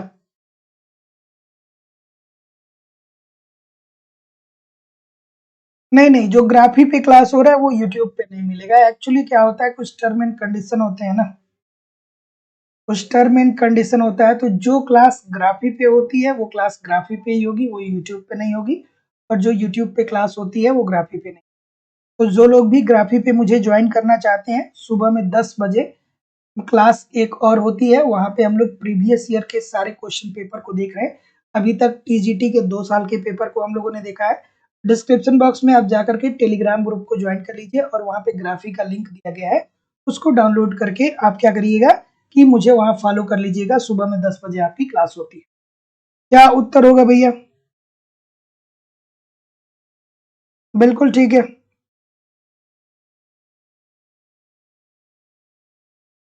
कि यदि सोलो के समृद्धि मॉडल की मुख्य भविष्यवाणी वैध हो तो कौन सी बातें ठीक होंगी? तो जैसा कि मैं देख पा रहा हूं कि आप ऑप्शन नंबर बी बोल रहे हैं, ठीक बोल रहे हैं कि देश के बीच प्रति व्यक्ति आय वास्तविक जीडीपी के अंतरों में कमी लाएगी। तो जितने लोग भी ऑप्शन नंबर बी बोल रहे हैं सभी लोग का उत्तर ठीक है। तो याद रखिएगा दोस्तों, थोड़ा सा याद भी रखिएगा, थोड़ा सोलो साहब को पढ़ लीजिएगा। सोलो साहब को हालांकि मैंने एप्लीकेशन पे पढ़ाया है, एक बार देख लीजिएगा। तो यदि सोलो के समृद्धि मॉडल की मुख्य भविष्यवाणी क्या है, वैध है, मतलब तर्कसंगत है, तो ऐसी स्थिति में देशों के बीच प्रति व्यक्ति वास्तविक जीडीपी के अंतरों में क्या आ जाएगी, कमी आ जाएगी। Option number B according to the right answer. वास्तविक राष्ट्रीय आय में वृद्धि कब होगी? वास्तव में आपके देश के राष्ट्रीय आय में वृद्धि कब होगी? राष्ट्रीय आय में वृद्धि कब होता है भैया? इजी सी बात है, ये तो सभी लोग करने चाहिए प्रश्न, कोई गलत करेगा क्या? राष्ट्रीय आय में वृद्धि कब होता है? आपके देश की जो राष्ट्रीय आय है, अर्थात जो वास्तविक राष्ट्रीय आय है, उसमें वृद्धि कब होगा? कब होगा भैया? तभी तो होगा जब मांग और पूर्ति क्रियाशील होगा। मांग व पूर्ति, मतलब मांग भी ज्यादा होगा और पूर्ति भी उसका ज्यादा होगा। और मांग व पूर्ति कब ज्यादा होगा? जब उत्पादन का स्तर ज्यादा होगा, मतलब जब उत्पादन बढ़ रहा होता है। तो अगर जो देश में उत्पादन के स्तर में निरंतर वृद्धि देखने को मिलता है, ठीक है, तो इसका मतलब कि आपके वास्तविक राष्ट्रीय आय में क्या हो रही है, वृद्धि हो रही है। तो उत्पादनों का बढ़ना ही तो राष्ट्रीय आय में वृद्धि कहलाता है। तो जितने लोग भी डी बोलेंगे सर, सभी लोग का उत्तर ठीक हो जाएगा। जो लोग डी नहीं बोल रहे हैं वो कंसंट्रेट होके नहीं पढ़ रहे हैं, और कंसंट्रेट नहीं होके पढ़ रहे हैं तो इसलिए गलत कर रहे हैं। अगला प्रश्न, चलिए, कि एक काल्पनिक अर्थव्यवस्था के लिए शुद्ध राष्ट्रीय उत्पाद का मान 10,000 करोड़ रुपए है, अप्रत्यक्ष कर 1500 करोड़ है, सब्सिडी 800 करोड़ है, तो राष्ट्रीय आय का मान क्या होगा? चलिए, क्या उत्तर होगा भाई? बिल्कुल ठीक है। राष्ट्रीय आय इज इक्वल टू क्या होता है, एनएनपी माइनस प्रत्यक्ष कर प्लस अधिदान। ठीक है, तो क्या उत्तर आ रहा है? अधिदान का मतलब क्या होगा भाई? अधिदान का मतलब क्या होगा बताइए? अधिदान का मतलब क्या होगा? एक शब्द मैंने बोला है, अधिदान। अधिदान का मतलब क्या होगा बताइए? अधिदान का मतलब क्या होगा बताइए? ठीक है,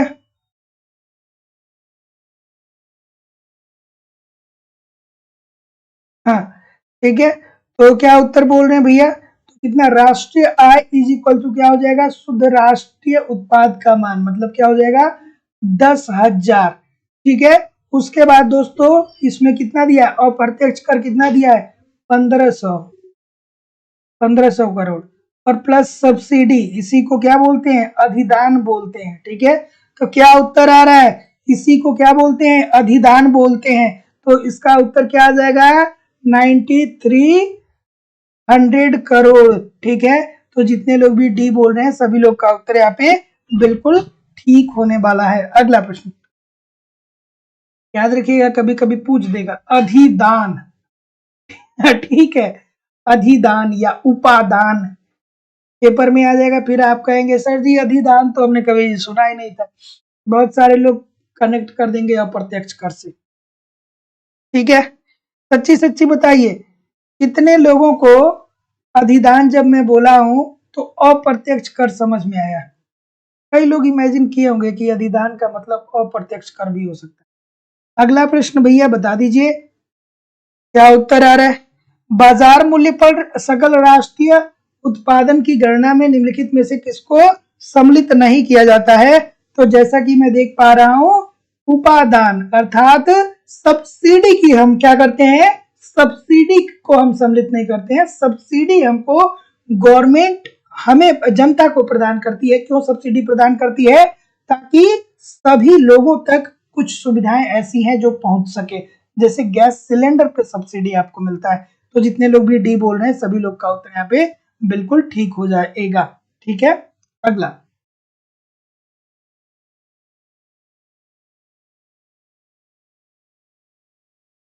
हम्म,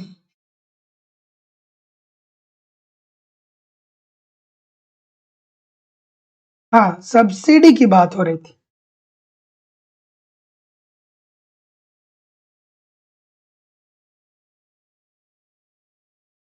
चलिए, यदि बाजार मूल्यों पर राष्ट्रीय आय में उपादान जोड़ दिया जाए और अप्रत्यक्ष कर घटा दिए जाए तो वह किसके बराबर होगा। बार बार मैं बोलता हूं कि सर जी देख लीजिए, आप थोड़ा सा कापी पेन रखिए अपने पास में। और कुछ चीजें ऐसी हैं जैसे राष्ट्रीय आय की कुछ चीजें ऐसी हैं जिसको थोड़ा सा नोट डाउन किया करिए, है ना। तो ऑप्शन नंबर क्या बोल रहे हैं, ये सभी लोग बोल रहे हैं, तो मुझे लग नहीं रहा कि कोई गलत करेगा। तो यदि बाजार मूल्यों पर राष्ट्रीय आय में उपादान को जोड़ दिया जाए और अप्रत्यक्ष कर घटा दिए जाए तो वह बराबर होगा साधन कीमतों पर राष्ट्रीय आय के। इकोनॉमिक्स का एकमात्र चैप्टर है, जब इसके कॉन्सेप्ट को पढ़ेंगे तो बहुत आसान लगेगा, इससे आसान कुछ नहीं है। लेकिन जब इस थोड़ा भी कंसंट्रेशन कोलैप्स हुआ तो इकोनॉमिक्स में सबसे कठिन चैप्टर है ये, क्योंकि छोटी छोटी चीजें हैं, बारीक बारीक चीज। ठीक है, एक एक शब्द से, दो दो शब्द से प्रश्न गलत हो जाते हैं। तो ये आसान बहुत है लेकिन कठिन भी बहुत है। चलिए बताइए भाई क्या उत्तर होगा।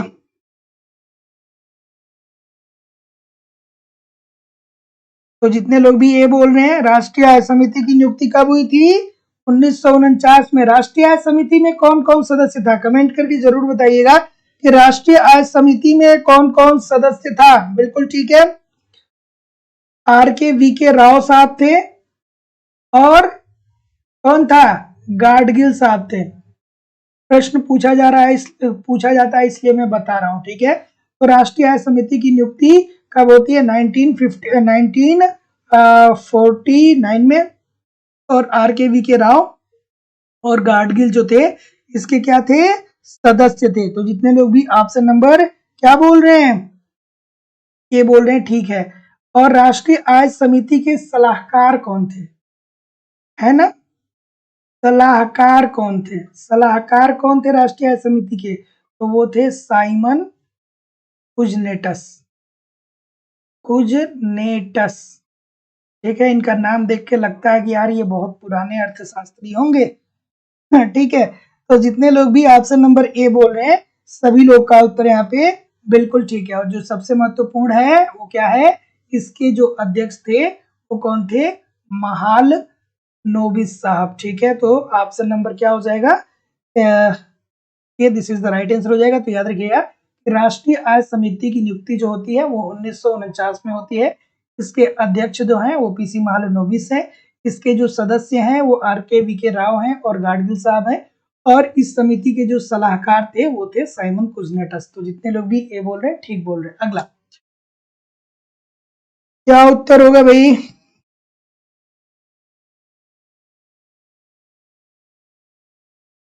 आर्थिक समृद्धि के साथ राष्ट्रीय आय में सेवा क्षेत्र का अंश कैसा होता है? ये तो आपके लिए बहुत आसान सा प्रश्न, आसान सा है कि नहीं है, ये बहुत आसान सा प्रश्न है कि नहीं है। आप कहेंगे सर जी घटता है और क्या, ये तो होगा। ऑप्शन नंबर ए कितने लोग बोल रहे हैं, घटने की बात कोई कर रहा है, नहीं कर रहा है। तो आर्थिक समृद्धि के साथ राष्ट्रीय आय में सेवा क्षेत्र का योगदान क्या होता है, बढ़ता है। अगर जो कोई देश आर्थिक समृद्धि कर रहा है तो उस देश के राष्ट्रीय आय में तृतीयक क्षेत्र जिसमें क्या आता है, सेवा आता है, तो सेवा क्षेत्र का राष्ट्रीय आय में योगदान बढ़ता है और जो प्राथमिक क्षेत्र होता है उसका राष्ट्रीय आय में योगदान कम होता है।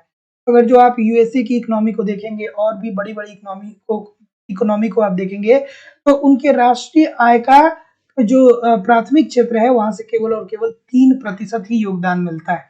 राष्ट्रीय आय में प्राथमिक क्षेत्र से उनको केवल 3% के आसपास ही क्या मिलता है, योगदान मिलता है। और सबसे ज्यादा कहां से मिलता है, यहां से मिलता है, सेवा क्षेत्र से। अगला, ठीक है, अगला है कि वास्तविक सकल राष्ट्रीय उत्पादन का मान होता है। चलिए, बिल्कुल ठीक है, बिल्कुल ठीक है, क्या उत्तर होगा भाई?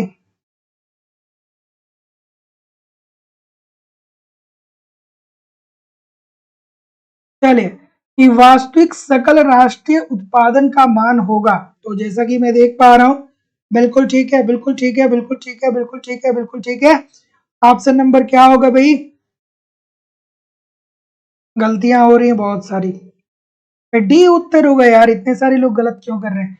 तो जितने लोग भी डी बोल रहे हैं कि मौद्रिक सकल राष्ट्रीय उत्पाद इंटू चालू वर्ष में कीमत स्तर और आधार वर्ष में कीमत स्तर। अब ये प्रश्न ऐसे हैं जिसको एक बार थोड़ा सा ध्यान से देख लेंगे तो बहुत आसानी से इस प्रश्न को कर सकते हैं, ठीक है। तो वास्तविक सकल राष्ट्रीय उत्पादन का जो मान होगा वो मौद्रिक सकल राष्ट्रीय उत्पाद इंटू चालू वर्ष में कीमत स्तर अपान आधार वर्ष में कीमत स्तर होता है। Option number D according to the question this is the right answer हो जाएगा। अगला प्रश्न ये रहा कि ये बता दीजिए कि यदि बाजार मूल्यों पर राष्ट्रीय आय में परिधान जोड़ दिया जाए और अप्रत्यक्ष कर को घटा दिया जाए तो वह राशि बराबर होगी। अब देखिए, ये तो हम लोगों ने शायद ऑलरेडी देख लिया, ये प्रश्न देख लिया था ना, इस प्रश्न को देख लिया था। तो जितने लोग भी ये बोल रहे हैं साधन कीमत पर राष्ट्रीय आय के, सभी लोग का उत्तर यहाँ पे बिल्कुल ठीक हो जाएगा कि यदि बाजार मूल्यों पर राष्ट्रीय आय में परिधान जोड़ दिया जाए और अप्रत्यक्ष कर घटा दिया जाए तो वह राशि जो होता है वो बराबर होता है साधन कीमतों पर राष्ट्रीय आय के। Option number A this is the right answer हो जाएगा। अगला, व्यक्तिगत आय बराबर होती है। व्यक्तिगत आय क्या होती है? एक होता है दोस्तों मौद्रिक आय, ठीक है, एक होता है मौद्रिक आय और दूसरा होता है व्यक्तिगत आय, ठीक है। व्यक्तिगत आय नहीं, व्यय योग्य आय, ठीक है, व्यय व्यय योग्य आय, ठीक है। व्यक्तिगत आय अलग चीजों का है, लेकिन ये भी ध्यान रखिएगा कि एक होता है मौद्रिक आय और दूसरा होता है व्यय योग्य आय। यहां से भी प्रश्न बनते हैं, एक सेकेंड। एक होता है मौद्रिक आय, ठीक है, और दूसरा होता है व्यय योग्य आय, यहां से भी प्रश्न बनते हैं। तो मौद्रिक आय का मतलब क्या हुआ कि आपको सैलरी मिल रही है 60,000 रुपए और पता चले कि उसमें क्या है कि कुछ पैसे कट जा रहे हैं, ठीक है, जैसे अप्रत्यक्ष कर के रूप में कुछ इंश्योरेंस का पैसा है, कट के आपके हाथ में क्या आ रहा है, 50,000 रुपए आ रहा है, 10,000 रुपए कट रहा है। तो आपकी एक्चुअल मौद्रिक मजदूरी क्या है, 60,000 रुपए है, लेकिन व्यय योग्य आपके हाथ में 50,000 रुपए ही आ रहा है, तो आप इसी को खर्च कर सकते हैं। तो जैसा कि मैं देख पा रहा हूँ, क्या उत्तर आ रहा है भैया? जितने लोग भी सी बोल रहे हैं कि व्यय योग्य आय प्लस व्यक्तिगत प्रत्यक्ष कर, मतलब ये वाला जो कर है, ये वाला जो कर है व्यय योग्य जो आय है और जो प्रत्यक्ष कर आप कटा दे रहे हैं उन दोनों का योग होता है व्यक्तिगत आय। तो क्या व्यक्तिगत आय जो होगा वो मौद्रिक आय के बराबर होगा? व्यक्तिगत आय, ये व्यक्तिगत आय पूछ रहा है, व्यय योग्य आय नहीं पूछ रहा है ना, व्यय योग्य आय नहीं पूछ रहा है, ये व्यक्तिगत आय पूछ रहा है, ठीक है। तो क्या व्यक्तिगत आय मौद्रिक आय होता है? ठीक है, तो देखिए व्यक्तिगत आय बराबर होगा व्यय योग्य आय प्लस व्यक्तिगत प्रत्यक्ष। मतलब आपको ये आय हो रही है लेकिन आप इसको क्या कर दे रहे हैं, इसको आप गवर्नमेंट को कर के रूप में दे रहे हैं। तो जितने लोग भी क्या बोल रहे हैं, सी बोल रहे हैं, सभी लोग का उत्तर यहाँ पे बिल्कुल ठीक हो जाएगा, है ना। अगला, चलिए इस प्रश्न का उत्तर करिए, क्या उत्तर आएगा भैया? बिल्कुल ठीक है। अरे नहीं भैया, व्यय योग्य आय होगा और प्लस उसमें हम जोड़ेंगे प्रत्यक्ष कर को, तब जाके वो मिलेगा व्यक्तिगत, ठीक है। माइनस नहीं होना चाहिए, वो जो प्लस दिया है वो ठीक दिया है ना। माइनस प्रत्यक्ष कर तब होता है, माइनस तब होता है जब वहां पे देता कि व्यय योग्य आय क्या होता है। ठीक है, चलिए तो ऑप्शन नंबर उस भारतीय अर्थशास्त्री का नाम चुनिए जो राष्ट्रीय आय के आंकड़ों की गणना के में विशेषज्ञ माना गया। बिल्कुल ठीक है, अभी हम लोगों ने कुछ देर पहले देखा था ना, कौन, प्रोफेसर बी के आर बी राव। ठीक है, तो जितने लोग भी सी बोल रहे हैं सभी लोग का उत्तर यहाँ पे बिल्कुल ठीक हो जाएगा। अगला, आर्थिक समृद्धि में क्या सत्य नहीं है? बढ़िया सा प्रश्न है, बिल्कुल ठीक है,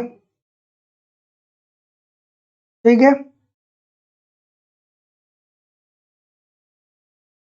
बिल्कुल।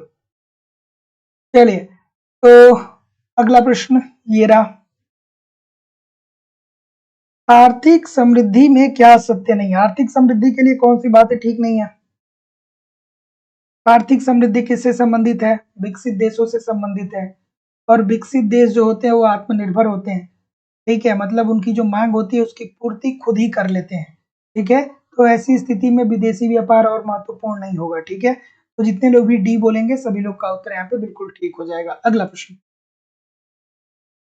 हस्तांतरण आय का तात्पर्य है कि कभी कभी हस्तांतरण आय दे देता है भैया, और कभी कभी हस्तांतरण आय दे देता है। सुनील जी, सदानंद जी, शांति जी, रेणुका जी, सुमन शर्मा जी, दीक्षा जी, सुची मिश्रा जी, सरिता जी, अमरेश यादव जी, निरुपमा जी, मंजुला जी, फरीन फातिमा जी, वृष्टि जी, रुखसार जी, प्रियम मिश्रा जी, राधिका जी, रेणु जी, अरुधति देवी जी।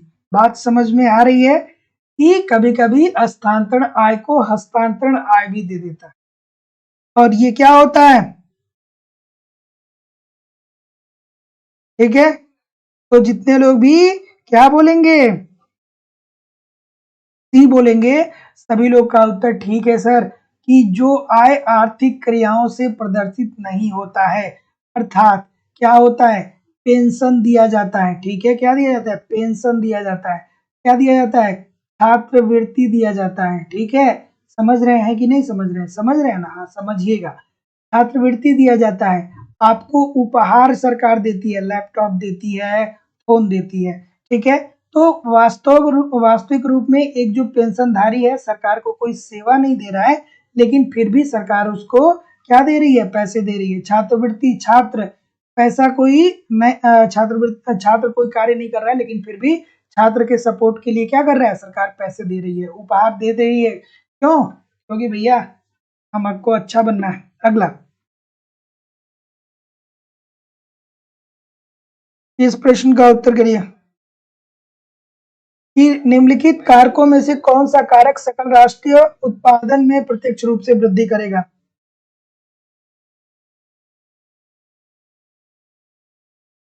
चलिए भाई, क्या उत्तर होगा? निम्नलिखित कारकों में से कौन सा कारक सकल राष्ट्रीय उत्पाद में प्रत्यक्ष रूप से वृद्धि करेगा? क्या बोलेंगे भाई आप, बताएंगे मुझे?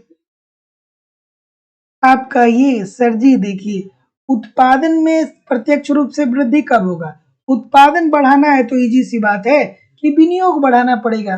विनियोग बढ़ाने के बाद ही तो उत्पादन बढ़ेगा। ठीक है, जब हम विनियोग करेंगे, ठीक है, हम जब ज्यादा निवेश करेंगे तभी तो जाकर के हमको क्या होगा कि उत्पादन बढ़ेगा। तो जितने लोग भी ऑप्शन नंबर क्या बोल रहे हैं, विनियोग में वृद्धि, सभी लोग का उत्तर ठीक हो जाएगा। अगला, राष्ट्रीय मापन की सर्वोत्तम विधि कौन सी है? कल ये प्रश्न किया गया था, कोई गलत नहीं करेगा।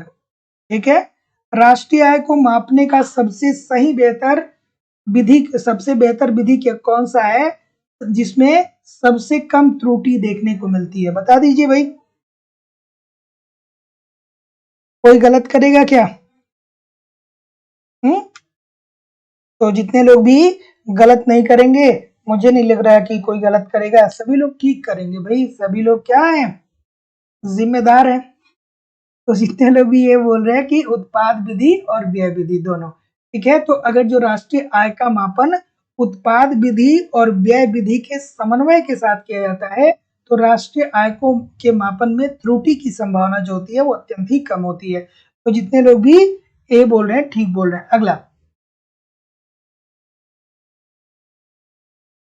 चलिए सोहन जी गुड इवनिंग, शाम को 7 बजे से क्लास होती है, ज्वाइन कर लिया करिए समय से। अगला प्रश्न ये रहा कि राष्ट्रीय लाभांश किसी समाज के आय का वह भाग है जिसे मुद्रा द्वारा मापा जा सकता है, किसकी परिभाषा है। एक बात, प्यारी सी बात याद आ रही है, एक खूबसूरत सी बात आपको याद आनी चाहिए कि किसने कहा था कि देखिए राष्ट्रीय आय की गणना जब करिए ना तो उन्हीं वस्तुओं को सम्मिलित कीजिए जिनको हम मुद्रा के रूप में माप सकते। राष्ट्रीय आय की जब आप गणना जब करिए तो उन्हीं वस्तुओं को शामिल करिए जिन वस्तुओं का मुद्रा के रूप में माप संभव है। मुद्रा के रूप में माप संभव है, ये बात किसने कही थी सर। तो अब तो सभी लोग ठीक बताएंगे। कौन बताएगा, पीगू साहब बताते हैं। ठीक है, तो राष्ट्रीय लाभांश किसी समाज के आय का वह भाग है जिसे मुद्रा द्वारा मापा जा सकता है, ये बात कही थी पीगू साहब ने। तो एक ये भी बात याद रखिएगा राष्ट्रीय लाभांश के संदर्भ में, और ये भी बात याद रखिएगा कि पीगू साहब कहते हैं कि अगर आप राष्ट्रीय आय की जब गणना करिए तो राष्ट्रीय आय में उन्हीं वस्तुओं को शामिल करिए जिनको मुद्रा के रूप में मापा जा सकता है। फिर जब आप पढ़ते हैं क्या बेरोजगारी के बारे में, ठीक है, जब आप वहां पे क्या पढ़ते हैं, आप बेरोजगारी के बारे में पढ़ते हैं तो क्या बताते हैं पीगू साहब, कहते हैं कि भैया पूर्ण रोजगार की स्थिति अर्थव्यवस्था में चाहिए तो रोजगार को बढ़ाने के लिए क्या करना चाहिए, क्या करना चाहिए, मजदूरी कटौती करना चाहिए। अगला प्रश्न, अगला प्रश्न क्या उत्तर होगा भाई, पढ़ लीजिए इस प्रश्न को, थोड़ा सा आराम से पढ़ लीजिए। ठीक है,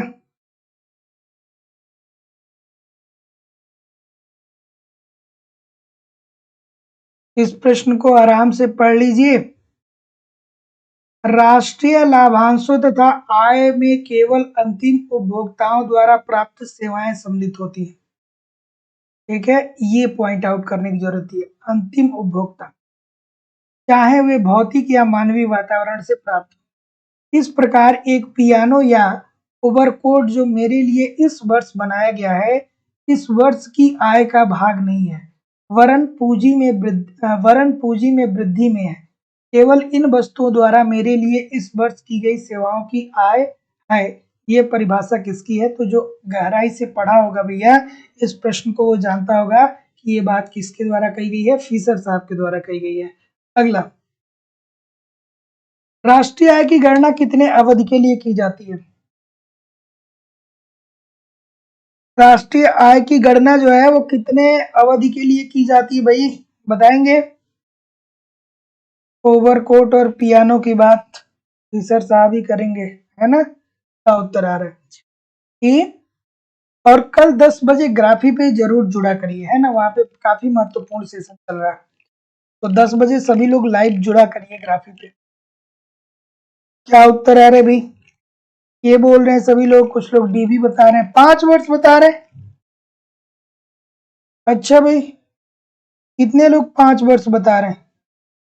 राष्ट्रीय आय की गणना कितनी अवधि के लिए किया जाता है, तो दोस्तों ये जितने लोग भी 1 वर्ष की बात बोल रहे हैं सभी लोग का उत्तर ठीक है। अरे भैया 5 वर्ष पे राष्ट्रीय आय की गणना करते हैं लोग, तो जितने लोग भी ये बोल रहे हैं 1 वर्ष की बात बोल रहे हैं सभी लोग का उत्तर बिल्कुल ठीक है, प्रत्येक वर्ष से उसकी गणना होती है ना। अगला प्रश्न कि किसी विकासशील अर्थव्यवस्था में राष्ट्रीय आय अनुमान में अर्थशास्त्रियों को सामना करना पड़ता है। जब राष्ट्रीय आय का हम अनुमान लगाते हैं तो अर्थशास्त्रियों को किन किन समस्याओं से गुजरना पड़ता है। ठीक है, 5 वर्ष योजना आयोग समझ लिए क्या, योजना आयोग के बारे में, पंचवर्षीय योजना के बारे में सोच लिए क्या, है?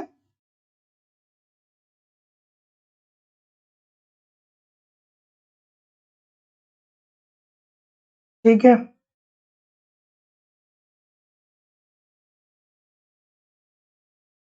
ठीक है, तो जितने लोग भी क्या बोलेंगे सर, सी बोलेंगे, बहुत अच्छी बात बोलेंगे कि किसी विकासशील अर्थव्यवस्था में राष्ट्रीय आय अनुमान लगाने में अर्थशास्त्रियों का सामना करना पड़ता है अवधारणाओं का और सांख्यिकीय समस्याओं का। ठीक है, क्योंकि बहुत सारी चीजें ऐसी होती हैं जिसको मुद्रा के रूप में हम माप नहीं सकते हैं और अवधारणाओं को भी ठीक तरीके से हम इम्प्लीमेंट नहीं कर पाते हैं। अगला, कहीं भी जाइएगा नहीं, सभी लोग कमेंट करके बताइए कि कितने प्रतिशत प्रश्न आपके सही हुए। और दोस्तों, हमारी इकोनॉमिक्स की जो दूसरी क्लास होती है वो लाइव स्टडी इलाहाबाद के मोबाइल एप्लीकेशन पे होती है। यहाँ पे मैं जिम्मेदारी और विश्वास से कह रहा हूँ कि अगर जो आप ईमानदारी से सारे कॉन्सेप्ट को पढ़ते रहेंगे ना, तो आपको कहीं भी इधर उधर से कुछ भी कलेक्ट करने की जरूरत नहीं होगी। सारी चीजें मेरे द्वारा आपको दी जा रही है। आपके सिलेबस के अनुसार इकोनॉमिक्स के सारे कॉन्सेप्ट सिंपल सटीक साधारण भाषा में पढ़ाए जा रहे हैं। साथ ही साथ दोस्तों, आपको इकोनॉमिक्स के कंप्लीट नोट्स भी दिए जा रहे हैं ताकि आप नोट्स को पढ़िए, अपना रिवीजन करिए कि आपकी तैयारी कैसी चल रही है और आपके एग्जाम में किस प्रकार के प्रश्न पूछे जाते हैं टेस्ट सीरीज के माध्यम से। और प्रीवियस ईयर के क्वेश्चन पेपर भी आप देखिए और आप करंट भी कवर आपको कराया जाएगा। सब कुछ कवर कराना हमारी जिम्मेदारी है। दोस्तों, मैं जिम्मेदारी और विश्वास से कर रहा हूँ, बस आप ईमानदारी से पढ़िए। लाइफ टाइम की वैलिडिटी आपको दी जा रही है। एप्लीकेशन पे पढ़िए, इन सारी चीजों को फॉलो करिए, यूट्यूब पे प्रैक्टिस करते रहिए, कहीं भी इधर उधर से कुछ भी कलेक्ट करने की जरूरत नहीं होगी। हमारी जो बैचेज चल रही है वो उत्तर प्रदेश टीजीटी पीजीटी के लिए, झारखंड टीजीटी पीजीटी के लिए, मध्य प्रदेश स्टेट, मध्य प्रदेश सेट, मध्य प्रदेश का जो मेंस एग्जाम होने वाला है उसके लिए भी बैचेज है, LT grade, GIC lecturer, UGC NET और उत्तराखंड लेक्चरर के अलग अलग बैच है। सभी बैचेज में आपको सिलेबस के अनुसार सारी चीजें पढ़ाई जा रही हैं। किसी भी इंक्वायरी के लिए इस नंबर पे कॉल कर सकते हैं। एडमिशन की जो फीस है वो बहुत कम है, ठीक है, लाइफ टाइम की वैलिडिटी के साथ, और इतनी सारी चीजें दी जा रही है, एडमिशन की फीस बहुत कम है। Madhya Pradesh state, Madhya Pradesh SET, assistant professor UGC NET की फीस 2500 रुपए है। Uttar Pradesh TGT PGT, Jharkhand TGT PGT और उत्तराखंड लेक्चरर के साथ साथ अन्य परीक्षाओं की फीस केवल और केवल 2000 रुपए है। आपको ये फीस जो है इस नंबर पे सिंपली पेमेंट करना होगा, गूगल पे, फोन पे या पेटीएम के माध्यम से। सीएम नंबर नीचे आ रहा है, इस नंबर पे भी कर सकते हैं, एक ही नंबर है। इस क्यूआर कोड को स्कैन करके भी फीस पेमेंट कर सकते हैं और उस फीस पेमेंट करने के बाद इसका स्क्रीनशॉट आपको इसी व्हाट्सएप नंबर पे सेंड करना होगा। कोई भी इंक्वायरी होगी तो इस नंबर पे कॉल कर लीजिएगा और व्हाट्सएप मैसेज कर लीजिएगा, ठीक है। या डिस्क्रिप्शन बॉक्स में जाइए, एप्लीकेशन का लिंक है, एप्लीकेशन को डाउनलोड करके वहां से डायरेक्ट भी कोर्स को परचेज कर सकते हैं। Thank you very much everybody. आज मैं आपके कमेंट को नहीं पढ़ पाऊंगा, लेकिन हम लोग मिलेंगे कल शाम को 7 बजे एक नए उत्साह, नए एनर्जी के साथ। तब तक के लिए आप पढ़िए, आगे बढ़िए दोस्तों। नमस्कार, धन्यवाद।